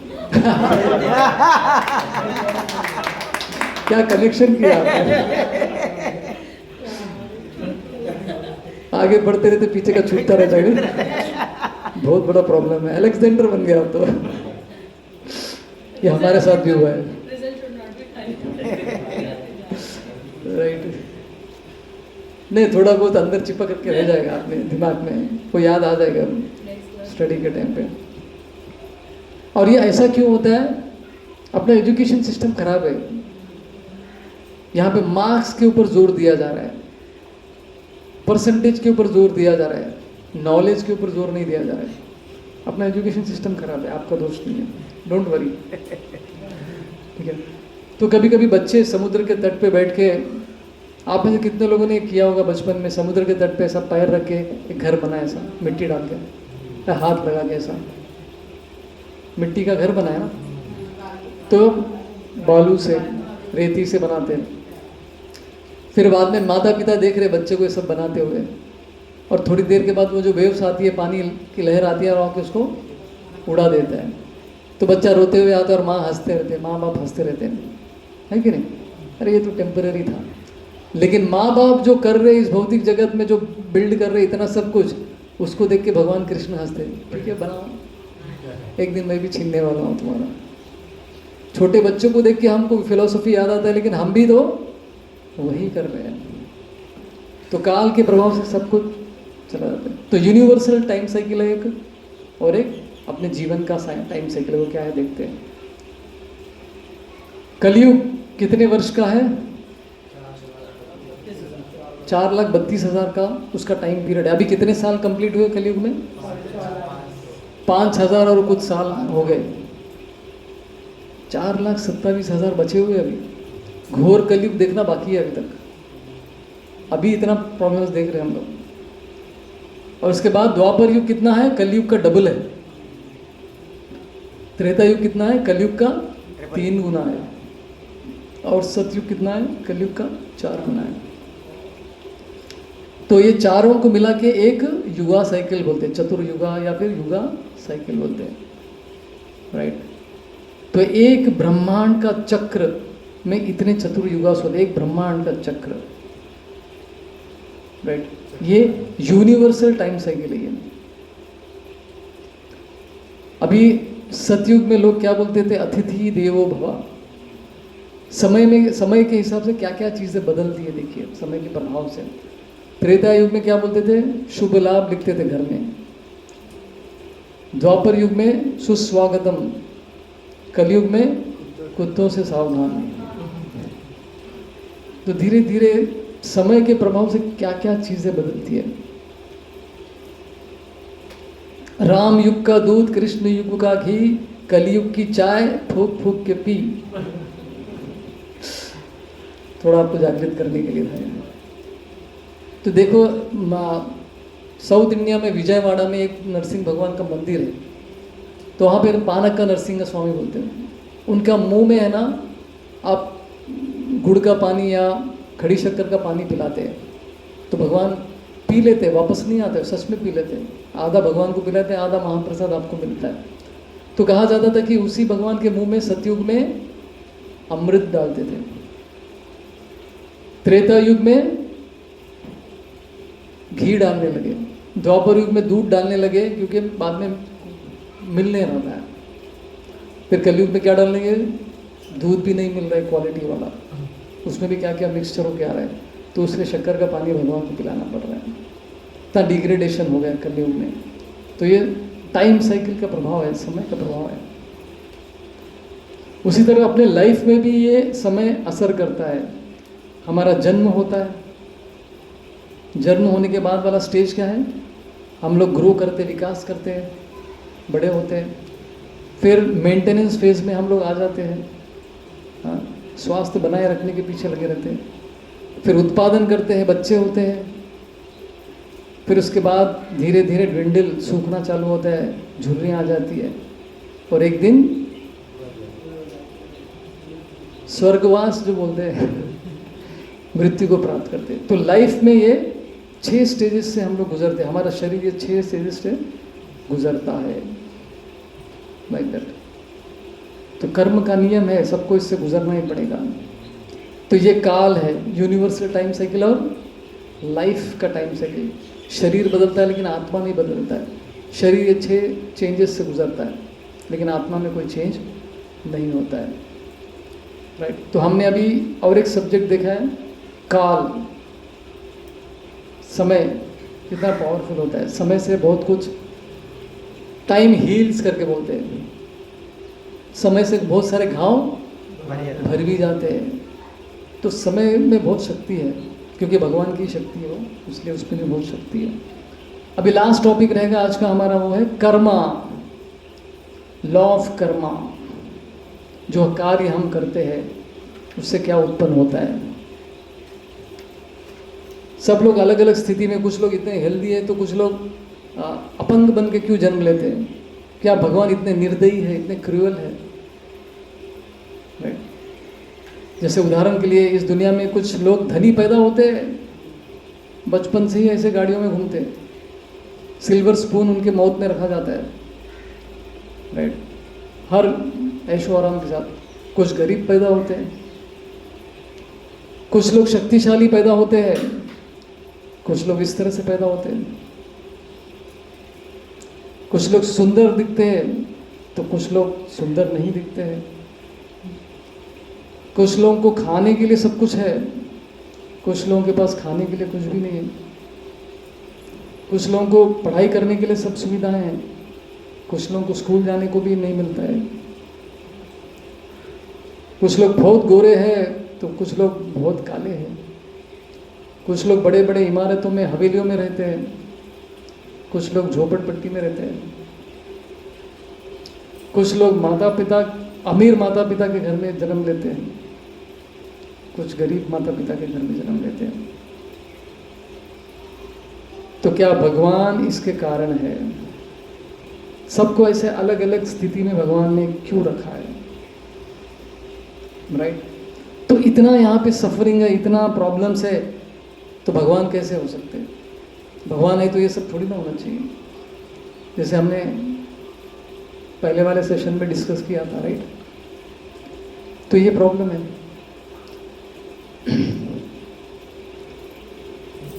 तो एक बार एक अमेरिकन प्रीस्ट, बहुत बड़े प्रीस्ट थे अमेरिका के, जब वहाँ के 9/11 अटैक हुआ था अमेरिका में, तो उसमें बहुत सारे लोग मर गए। तो उन्होंने कहा कि I am deeply saddened by this event. मैं ये जो दुर्घटना हुई इससे बहुत दुखी हूँ, मुझे पता नहीं चल रहा भगवान ने ऐसा क्यों किया। इतने बड़े चर्च के इतने बड़े प्रीस्ट है, वो क्या बोल रहे हैं, मुझे पता नहीं भगवान ने ऐसा क्यों किया।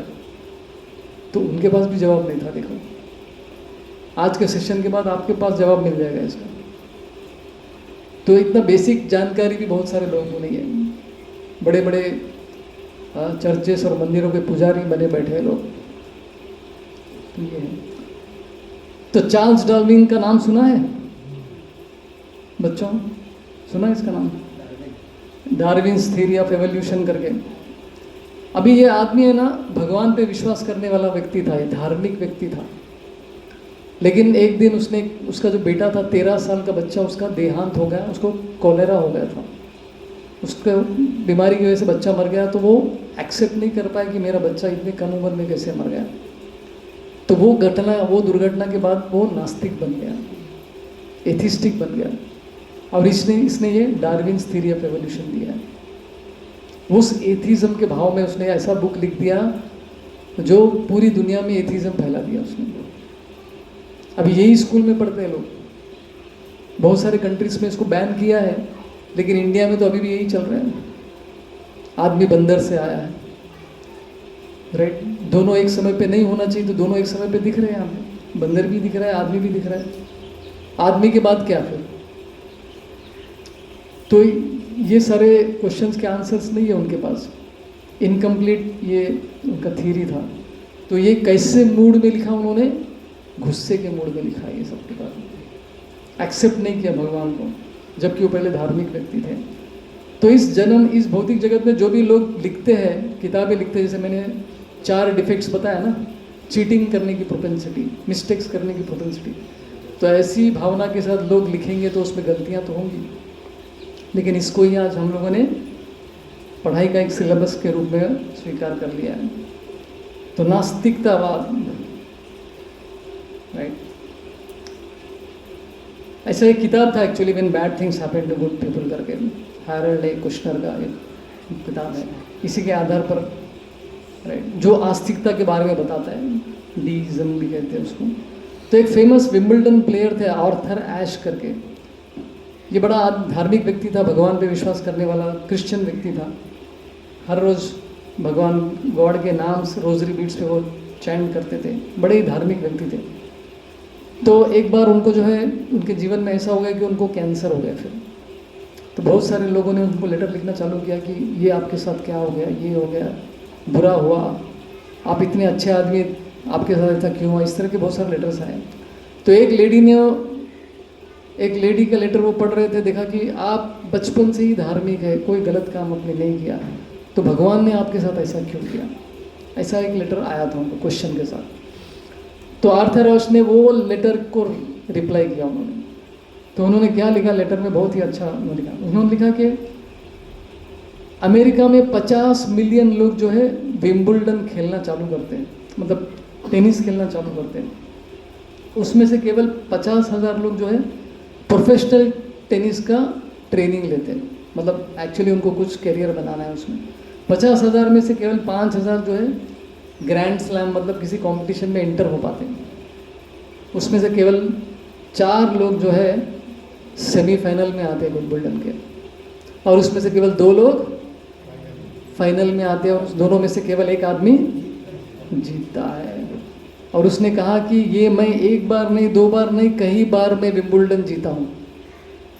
उस समय पे मैंने भगवान को ये पूछा नहीं, वाई मी करके मैंने कभी नहीं पूछा, सब एक्सेप्ट करता गया। अभी जब मुझे कैंसर हुआ तो मैं क्यों पूछूं भगवान को वाई मी, क्या ज़बरदस्त आंसर था उनका। So true believer of God. तो ये कॉन्शियसनेस था इनका। तो हमारा भी वैसी है, लेकिन लोग आमतौर पर क्या करते हैं, जो हमारे साथ अच्छा हो रहा है उसको कभी काउंट करते ही नहीं है। एक बुरा चीज़ हो गया तो फिर प्रश्न करते कि वाई मी, मेरे साथ ऐसा क्यों हुआ। तो ये एक एग्जाम्पल था। सो भगवान की तुलना एक जज से की जाती है। जज क्या देता है, कभी पुरस्कार देता है तो कभी पनिशमेंट भी देता है। जज एक न्यूट्रल व्यक्ति है, न्यूट्रल पार्टी है, राइट। सेम जज किसी को सजा तो किसी को अवार्ड भी दे सकता है। जज किसी का पक्ष नहीं लेता है। तो अलग अलग फैसले क्यों दे रहा है, कोई व्यक्ति उसको अच्छा लग रहा है तो उसके लिए अच्छा दे दिया, कोई अच्छा नहीं लग रहा है तो उसके लिए गलत ऐसा दे रहा है, ऐसा नहीं है। तो वह आदमी के कर्म के अनुसार वो जजमेंट सुना रहे थे। तो पक्षपाती नहीं है वो, राइट। तो जज इनके अनुसार अलग अलग फैसले देते हैं। क्या है, व्यक्तियों की गतिविधियां, वो कैसे कार्य किए हैं, राइट, और उनके लॉस क्या है, कानून के जो रूल्स है वो क्या है, उसको मद्देनजर रखते हुए वो डिसीजंस लेता है। उसी तरह से कृष्ण भी भगवत गीता में कहते हैं, समोहम सर्वभूतेषु न मे द्वेष्टि द्वेष्योस्ति न प्रिय। कृष्ण बोलते हैं कि मैं सबके लिए समान हूँ, समोहम, मैं सबके लिए न्यूट्रल हूँ, मैं किसी से द्वेष नहीं करता हूँ, ना ही किसी से मैं कोई मेरे को प्रिय है।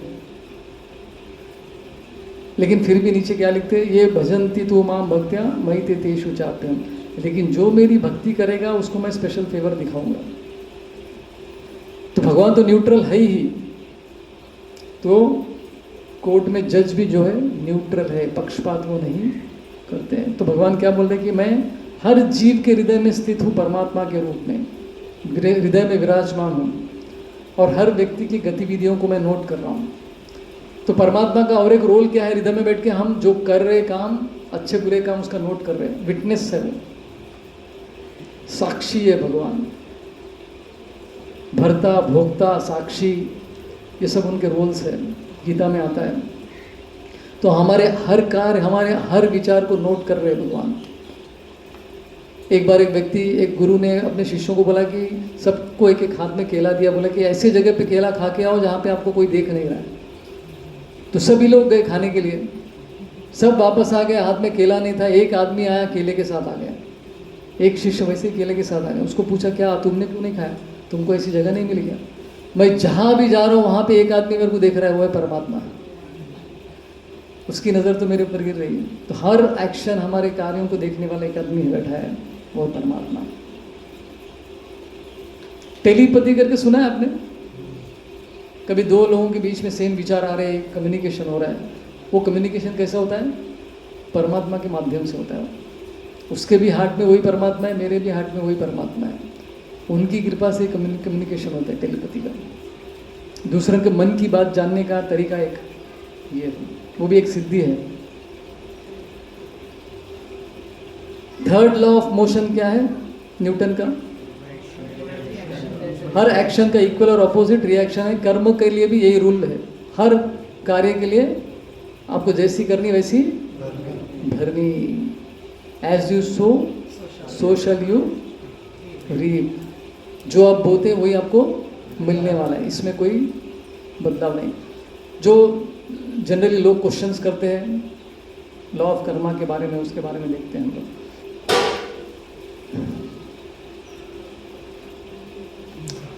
मैं कौन हूँ? ये आपका एग्जाम है अभी।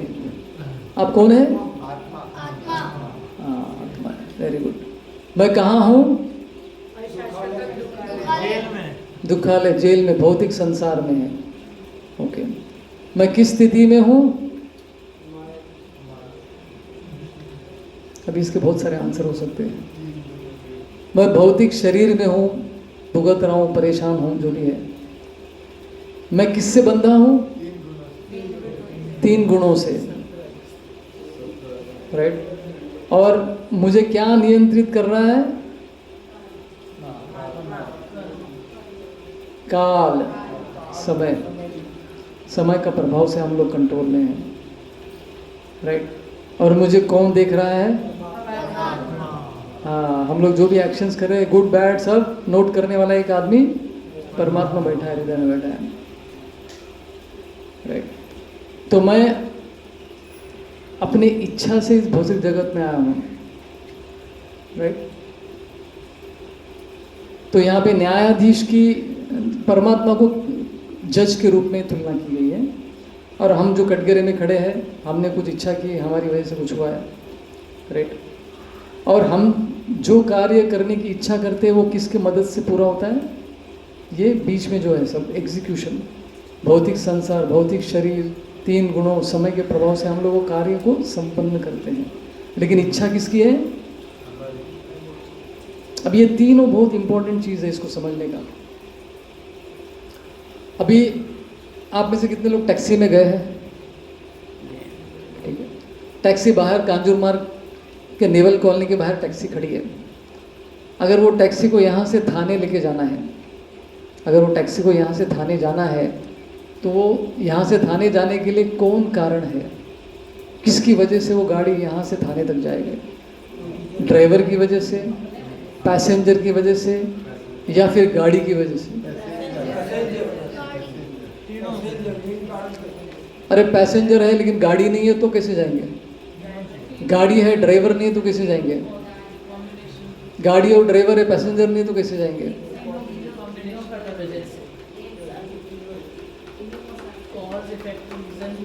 तीनों भी कारण है गाड़ी जाने का यहाँ से वहाँ तक। कितने लोग कहते तीनों भी हैं? ठीक है, आप लोगों को सर्टिफिकेट मिल जाएगा। करेक्ट। लेकिन जिम्मेदार कौन है? पैसेंजर। क्यों? उसने इच्छा किया, उसने क्या किया? इच्छा किया। इच्छा प्रकट की है। वो गाड़ी और ड्राइवर सेम जगह पे भी रह सकते थे unless the passenger asked। हाँ, तो ये इच्छा करता है तो वो लोग लेके जाते हैं। इसलिए किसको भरना पड़ता है बिल? पैसेंजर को बिल भरना पड़ता है। तो बोलते हैं कि इस भौतिक जगत में एक पत्ता भगवान की मर्जी के बगैर एक पत्ता भी नहीं मिलता है, भगवान ही सब कर रहे हैं। करेक्ट है, ड्राइवर जब तक गाड़ी नहीं चलेगा गाड़ी आगे नहीं जाएगा, भगवान कर रहे हैं। और भौतिक जगत में जो प्रकृति है वो हमको क्या दे रही है? सुविधाएं दे रही है, साधन दे रही है। शरीर दिया उसने हमको, भौतिक जगत नहीं दिया ना, शरीर पंच महाभूतों से बना हुआ है। ये लोग हेल्प कर रहे हैं हमको, लेकिन इच्छा किसने की है? हमने। इसलिए कर्मों के फल हमको भरना पड़ता है। भगवान सैंक्शन करते या बुरे विचार हमारे मन में आ रहे, बुरे कार्य हम कर रहे, भगवान न चाहते हुए भी क्या करते हैं? सैंक्शन करते उसको। इसलिए उसका फल हमको भुगतना पड़ता है। भगवान की वजह से पाप नहीं हो रहा है यहाँ पे, हमारी इच्छा हमारी वजह से हो रहा है। तो ये इम्पोर्टेंट कंसेप्ट है बहुत। इससे समझ में आती है कि कौन किसको दोष। जैसे आप में से कितने लोग जब खाते वक्त अपने जबान को काट लिया, खास करके जब बात करते रहते तब सडनली कट जाता है, या बहुत ज़्यादा विचार करते हैं तो कट जाता है। तो आपके ज़बान से कट गया, आपके वजह से जो है ज़बान कट गई है, खून निकल रहा है, दोष किसको देंगे?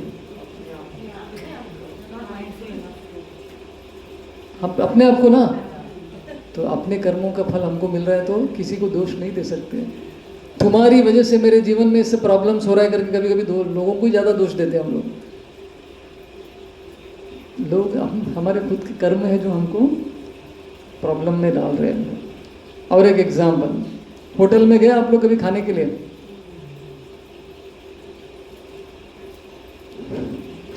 तो आत्मा क्या है? यहाँ पे ग्राहक है, कस्टमर, ठीक है। भौतिक प्रकृति कौन है? जो अंदर कुकिंग कर रहा है, या फिर जो वेटर है वो है, जो हमको जो चाहे वो लाके दे रहा है।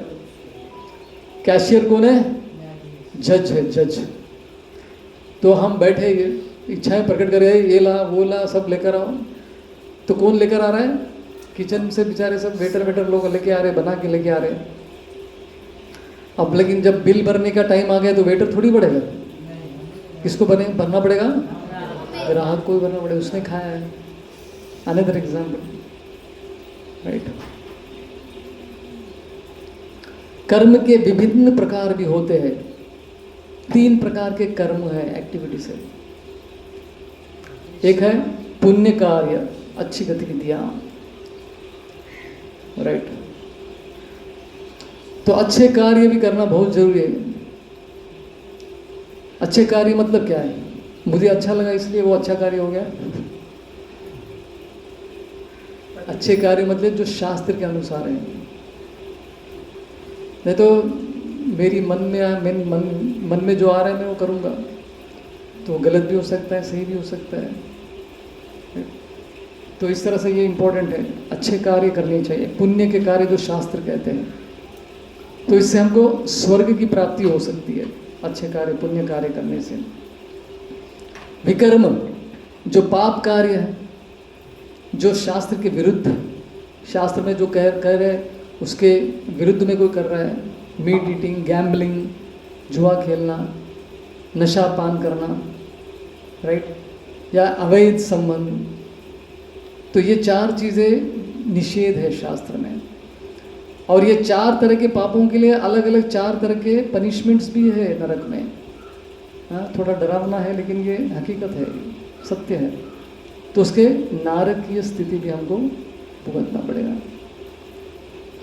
और तीसरे टाइप के कार्य क्या है? अकर्म निष्पक्ष कार्य। निष्पक्ष कार्य मतलब क्या है? जिसके हमको न पाप लगेगा न पुण्य लगेगा। कितने लोगों ने गंगा में स्नान किया? मतलब आपके पाप धुल गए? बाहर आके फिर से चालू हो गया, नया अकाउंट खोल दिया। तब तक के सब धुल गए, बाहर आके फिर से अकाउंट चालू, नया अकाउंट खोल लेते हैं हम लोग। कितने लोगों ने यमुना में स्नान किया? गंगा में स्नान करने से पाप धुलते हैं, यमुना में स्नान करने से पाप और पुण्य दोनों भी धुल जाते हैं। ये यमुना जी ने वर मांगा किससे? उनके भाई यमराज से। जो भी मेरे पानी में स्नान करेगा उनको कृष्ण प्राप्त हो जाए। कृष्ण प्राप्त मतलब पुण्य और पापों को छोड़ना पड़ेगा। जब तक आप पुण्य कमा रहे तो क्या होगा, जन्म लेना पड़ेगा, उसको एंजॉय करने के लिए जन्म लेना पड़ेगा ना। जब तक पाप करेंगे उसको भुगतने के लिए भी जन्म लेना पड़ेगा। मोक्ष मतलब क्या है, पुण्य और पापों से भी मुक्ति, राइट।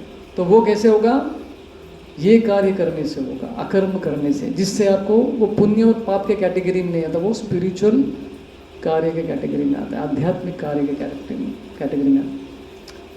तो कर्म मतलब अच्छे एक्शन और अच्छा रिएक्शन मिलता है, विकर्म बैड एक्शन तो उसका रिएक्शन भी वैसे ही होता है।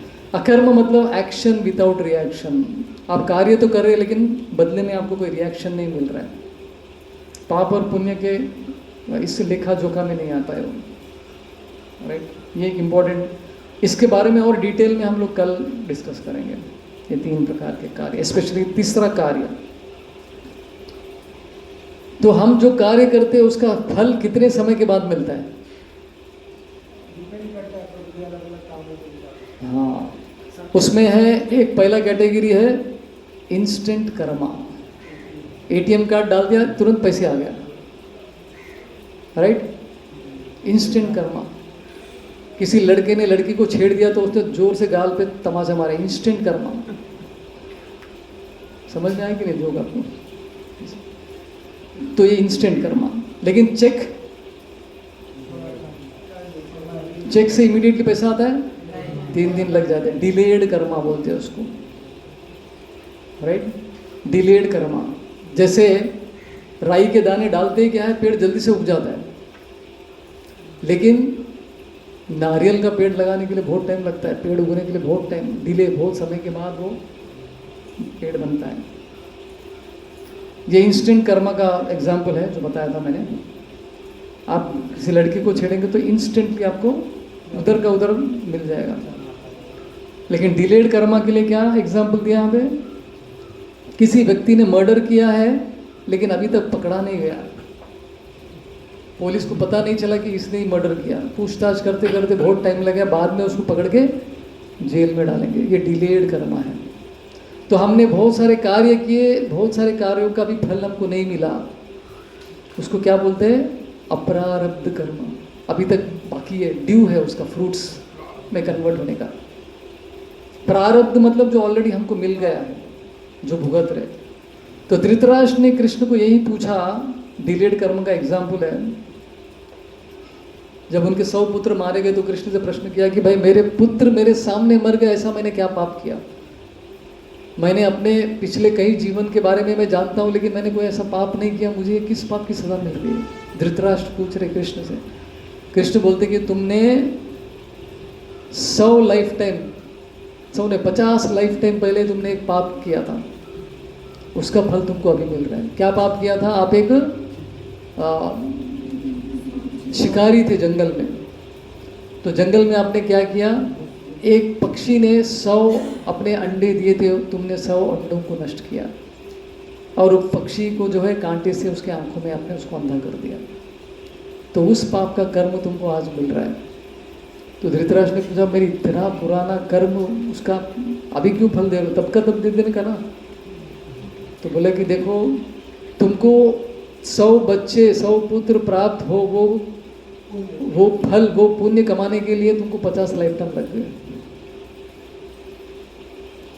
तो भाई ये कर्म का, हमको अभी कौन से कर्म का फल मिल रहा है, ये इसका पता करना बहुत मुश्किल है। कृष्ण भगवद गीता में भी कहते हैं, गहना कर्मणो गति, बहुत इंट्रिकेट है, बहुत कॉम्प्लेक्स है कर्म का खेल।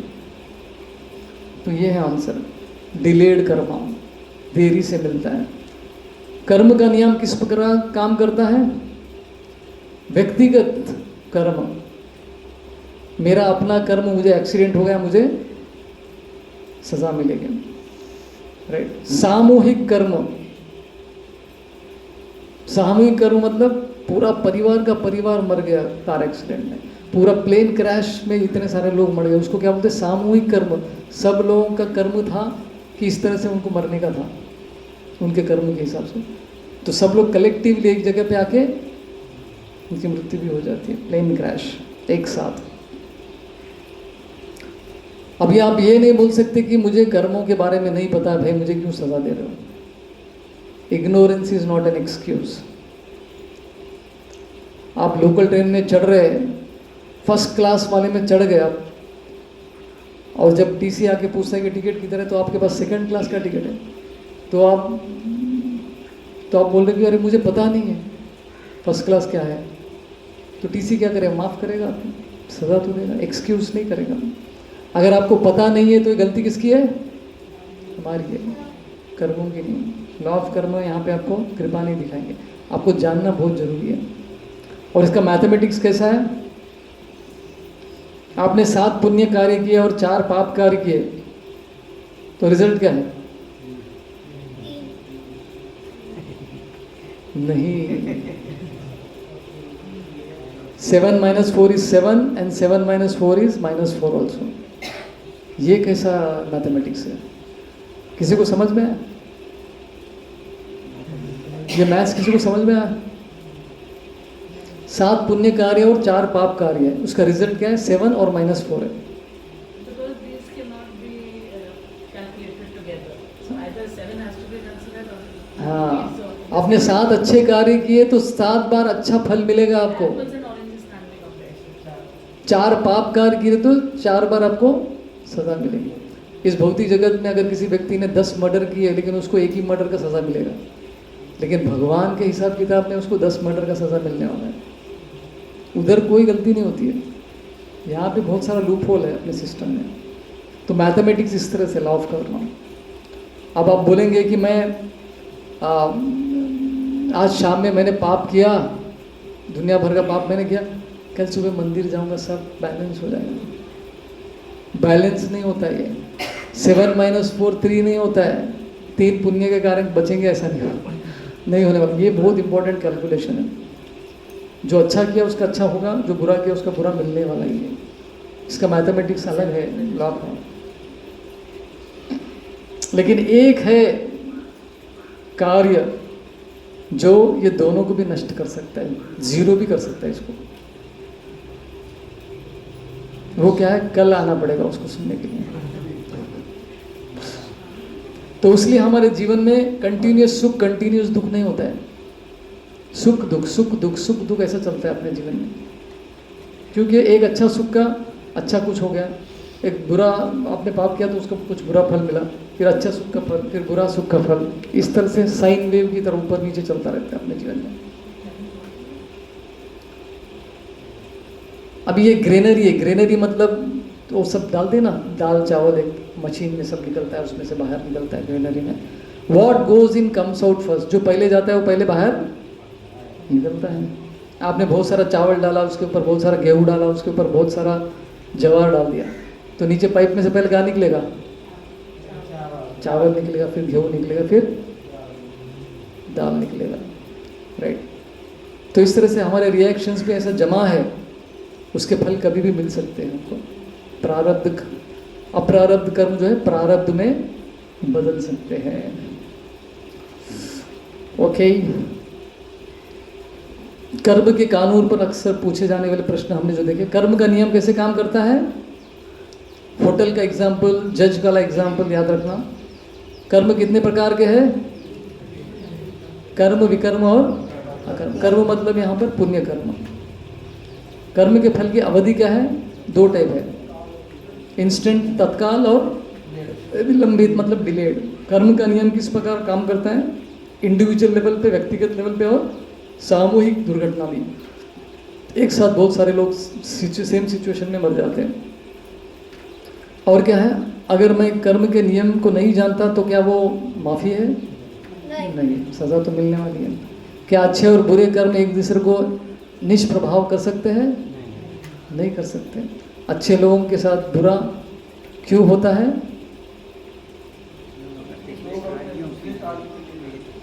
लोग अपने पिछले कार्यों के लिए हमको सज़ा मिल रही है, तो किसी को दोष हम लोग नहीं दे सकते। उदाहरण के लिए आपने क्रेडिट कार्ड यूज़ करके बहुत सारा शॉपिंग कर लिया, 1 लाख के करीब शॉपिंग कर लिया, तो आपके घर में एक बार टिंग टिंग करके एक आदमी आया, कुरियर वाला, और आपके हाथ में बिल थमाता है, ये लीजिए आपका बिल। तो इसको इतना गुस्सा आया, देखा 1 लाख का बिल लेकर आया, धाड़ करके उसको चमाटा दिया।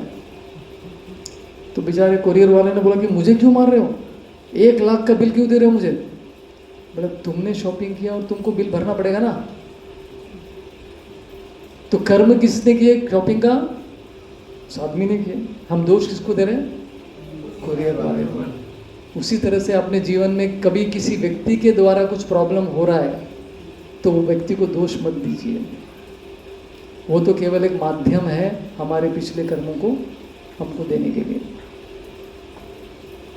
आपकी सास आपको तकलीफ दे रही है तो अपने पिछले कर्म जो है आपके सास के माध्यम से आ रहे हैं। आपकी बहू आपको तकलीफ दे रही है तो आपके पिछले कारण से। आपका बॉस आपको तकलीफ दे रहा है तो अपने पिछले कारण से। लेकिन इसका ये मतलब नहीं कि उसको एड्रेस नहीं करना है, एड्रेस करना भी जरूरी है। कुछ चीज़ें सहन करनी होती, कुछ चीज़ें सहन नहीं करते हुए एड्रेस करना भी ज़रूरी होता है, उसको थोड़ा बैलेंस में लेना है। तो बेसिकली ये कंसेप्ट है। तो हमारे ही कर्म हमको भुगतना पड़ता है, जैसी करनी वैसी भरनी। तो अब हमें क्या करना चाहिए? अथर्व क्या करना चाहिए? घर जाना चाहिए, बहुत हो गया अभी। मनुष्य जन्म जो है, मनुष्य जीवन एक जंक्शन की तरह है, रेलवे जंक्शन। रेलवे जंक्शन में क्या होता है? वहाँ से बहुत सारे रूट्स रहती है ट्रेन की, इधर एक लाइन, इधर एक लाइन, इधर एक लाइन। तो वहाँ पे हमको निर्णय लेना होता है कि मुझे कौन से रूट में जाना है। वी कैन डिसाइड, ऊपर की ओर जाना है, इधर पीछे जाना है, कहाँ जाना है। तो मनुष्य जन्म एक जंक्शन की, 84 लाख योनियों में मनुष्य जन्म एक जंक्शन की तरह है। तो हमारे 4 स्पेशल खास चीज़ें क्या थी? फर्स्ट सेशन में सीखा था ABCD, ability to higher inquire, bliss, choice, determination. इसका उपयोग करना है हमको, जानवरों की तरह जीने के लिए नहीं है, राइट। ये 4 चीज़ों का उपयोग करना है हमको। जीवन एक तैयारी, life is a preparation, death is an examination. हम सबको एग्ज़ाम लिखना है, चाहे आप स्कूल नहीं गए होंगे, कॉलेज भी नहीं गए होंगे, लेकिन जीवन का एग्ज़ाम तो सबको लिखना है। वो निर्णय करता है आपका अगला डेस्टिनेशन क्या होगा। जंक्शन है, आप जिस तरह से चेतना रखेंगे, जिस तरह से इच्छाएं रखेंगे, उस तरह से हमको अगला जन्म मिलेगा। तो ये 3 चीज़ें हमने आज के सत्र में देखी है। प्रकृति के बारे में हमने चर्चा किया, काल और कर्म के बारे में, राइट। तो ये कुछ बातें थी आज के। और एक इम्पोर्टेंट जस्ट बिफोर, तो भगवान जो अपने जीवन में प्रॉब्लम्स देता है वो एक छोटा सा थप्पड़ है। जैसे माँ बाप अपने बेटे को सुधारने के लिए एक छोटा सा थप्पड़ देते हैं। फॉर एग्जाम्पल, ट्यूशन कितने लोग गए अपने जीवन में? ट्यूशन, क्या बात है, मैं भी गया। तो कभी कभी कुछ पैसे वाले लोग रहते हैं तो ट्यूशन टीचर घर में आ जाते हैं। ऐसा कितने लोगों ने किया है जो घर में आके आपको पढ़ाया? राजा महाराजा लोग ही कर सकते हैं, ठाकुर साहब। तो बेसिकली जब ट्यूशन टीचर आपके घर में आती है तो उसके हाथ में एक छड़ी होता है और बच्चा बेचारा डर के बैठा हुआ है। बच्चा डरता है तो ट्यूशन टीचर के सामने डरता है, माँ बाप के सामने नहीं डरता है। तो माँ बाप अपना काम कर रहे, घूम रहे, देख रहे, बच्चा पढ़ रहा है, ट्यूशन टीचर बैठ गया, छड़ी लेके बैठी है। तो कभी कभी बच्चा अगर बहुत ज़्यादा ये करेगा तो हाथ पे मारती भी है, और माँ बाप देख रहे, कुछ नहीं कर रहे हो।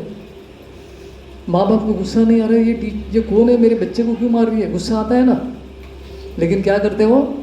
मेरे बेटे के अच्छे के लिए, वो सुधर जाएगा।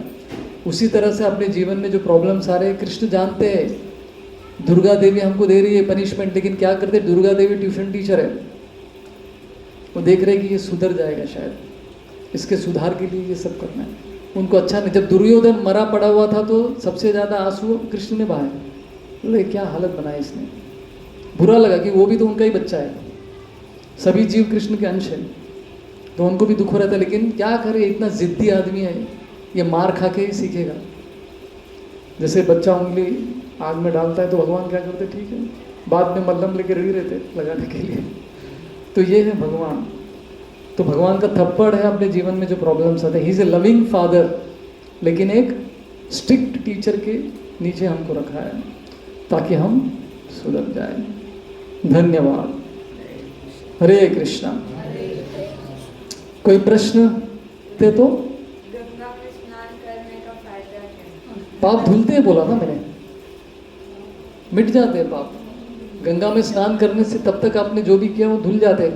प्रॉब्लम क्या, बाहर आके हम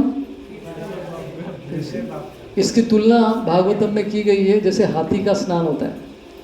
हाथी नदी में जाके स्नान करता है, बाहर आके क्या करता है, रेती फिर से अपने शरीर पर डाल लेता है। तो ऐसे स्नान का क्या मतलब?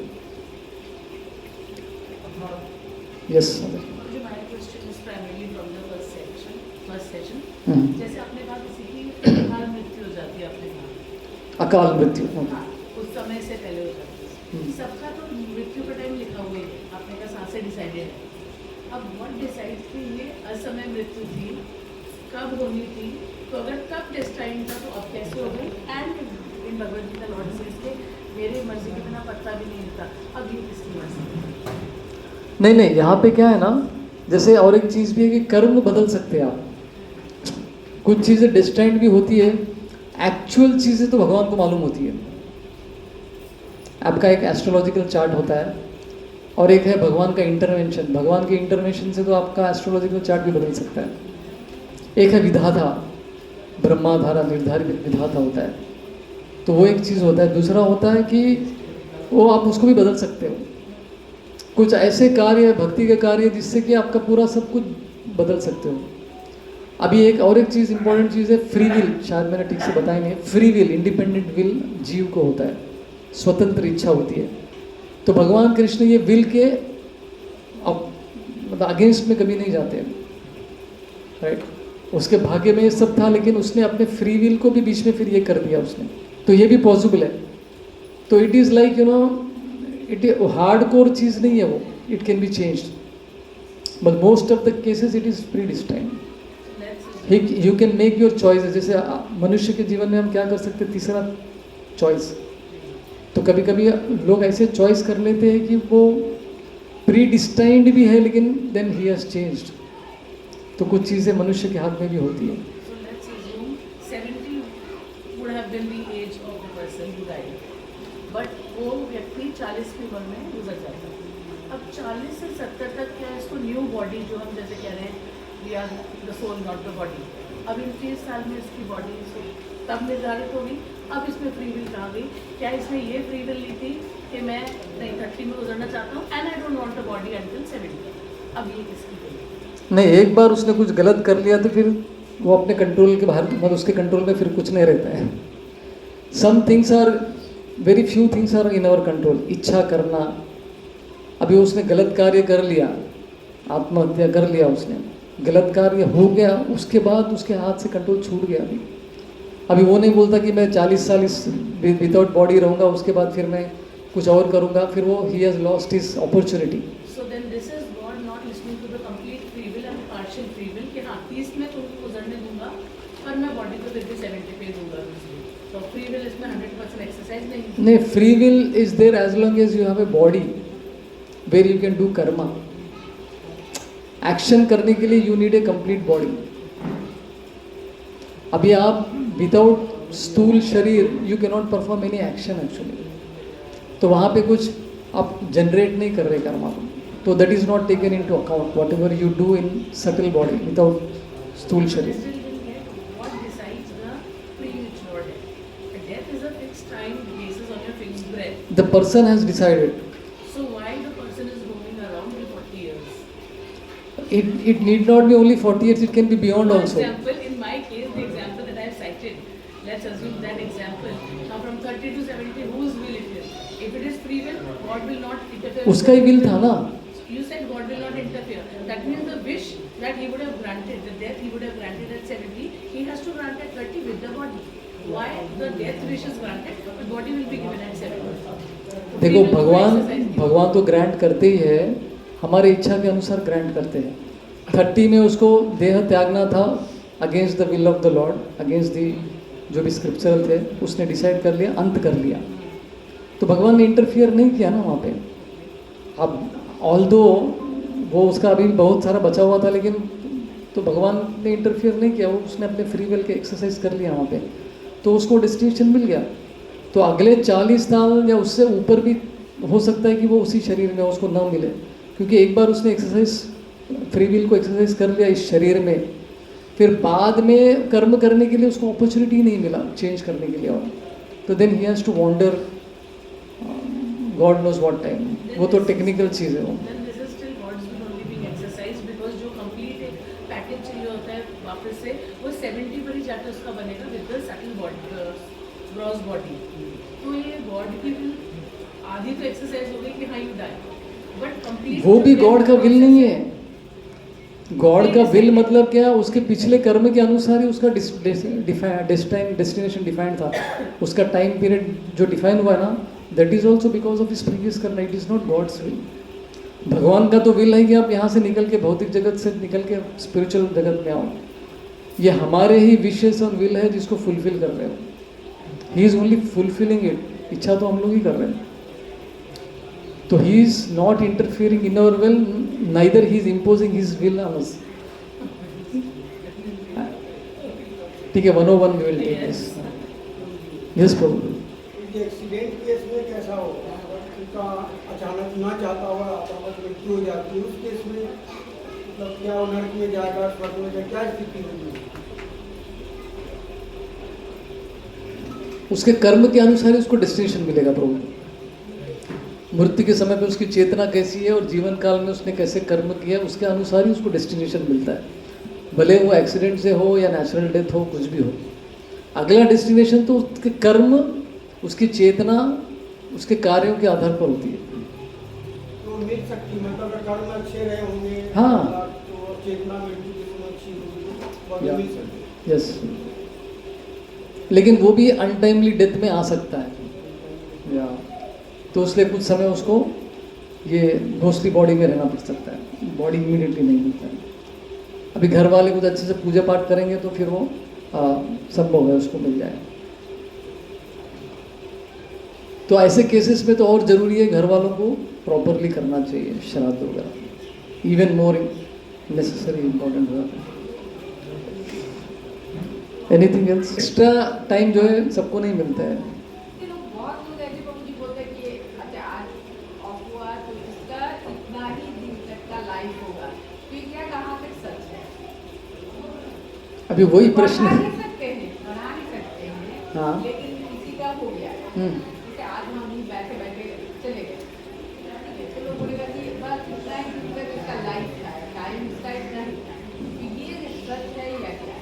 सच ही है ना, उसका उतना टाइम ही था, हो गया, उसका टाइम हो गया, सच है। फिर एक्सीडेंट हुआ तो भी उसका एक्सीडेंट हुआ ना और मर गया तो भी वो उसका इतना ही होएगा, इसलिए मर गया। ऐसा हम बोलने के लिए बोलते, लेकिन उसका एक्चुअली था, और हम बोलने के लिए बोलते कि शायद उसको ऐसे ही मरना था, लेकिन ऐसा मरना नहीं था उसका। हाँ, लेकिन एक्चुअली उसका और भी टाइम था जो समय से पहले उसने ये कर लिया, समाप्त कर लिया। बोलने के लिए हम ऐसा बोलते हैं, हाँ, किन के लिए हम बोलते हैं ऐसा, तो कैसा लगेगा? वो विचार से ही डर लगता है हमको। सोचे पूरा शरीर का शरीर नहीं है, बाकी सब है, मन है, बुद्धि है, सब काम कर रहा है, लेकिन शरीर ही नहीं है। बाप रे, कितना पेन रहेगा, बहुत भयंकर पेन रहता है, फ्रस्ट्रेटेड रहते हैं वो लोग। एक क्वेश्चन प्रभु जी, किसी को मारा, चोरी किया तो उसका तो फल मिल गया, मिलता है। There is this jealousy का emotion, it can be very high level of jealousy or little moderate, इसका क्या वो है फल है? जैसे बोलते हैं ना, कलयुग में मन में कोई पाप करता है तो उसका फल नहीं मिलता है। जब तक कार्य नहीं करते तब तक आपको उसका फल नहीं मिलता है। So, but if karma are three kinds, manasik, vachik and kayic, how can we detach it from being the definition of karma? It is still a karma. I am murdering somebody first. मैंने ये and then definition नहीं दिया है, But then I आप जो बोल रहे हैं वो डेफिनेशन मैंने नहीं दिया है। आप पता कहीं नहीं कहाँ से लेकर Because आए। the murderer, until he goes and murders first, it happens here. तो that is the benediction given to people of Kaliyuga. Satyayuga में आप मन में भी बुरा विचार करते थे, आपको कर्म लगता था।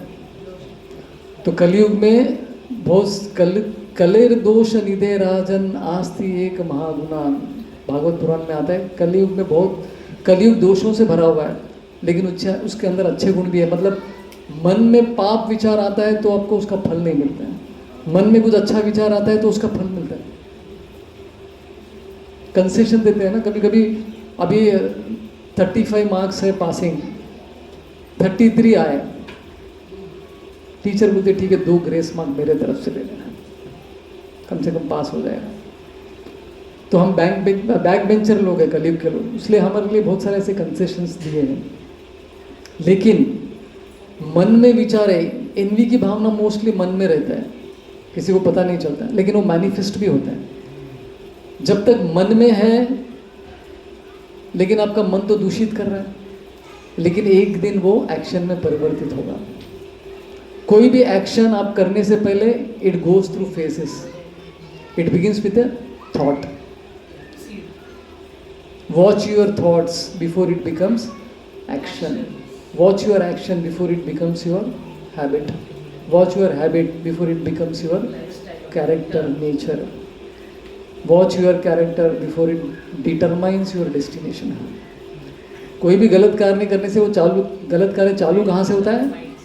माइंड में, थॉट से चालू होता है। तो द्वेष की भावना, ईर्ष्या की भावना मन में है, मतलब it can come any time into action. Prabhuji, what you showed the math 7 minus 4. So you said in Kaliyoga this conception has been given that bad thoughts mind में सोचेंगे तो उसका कुछ punishment नहीं है, लेकिन good thought तो 7 bad सोच लो फिर 8 good सोच लो। तो अब ये मैथ्स कौन सी है? 7 और 8 ही रहेगा। 7 का कुछ आपको फल नहीं मिल रहा है ना, 4 का फल मिलने वाला है, सिंपल है। 4 7 minus 4 is equal to +4। No, but are these two calculated together? इसका तो कुछ नहीं मिलेगा, तो 0। दोनों कैलकुलेशन नहीं है वो, ये भी सेपरेट, ये अलग है, वो अलग है, ये भी सेपरेट है, लाइक दोस वंस। अलग है। वो तो ऐसे दिखाने के लिए हमने एसेंस कंक्लूजन क्या था, हमको अकर्म करनी चाहिए जो किसी कर्म में हमको नहीं बांधेगा। तो अकर्म क्या है वो सुनने के लिए कल हम 7:30 बजे यहीं पर इसी समय पे मिलेंगे। तब के लिए ब्रेक। हरे कृष्ण।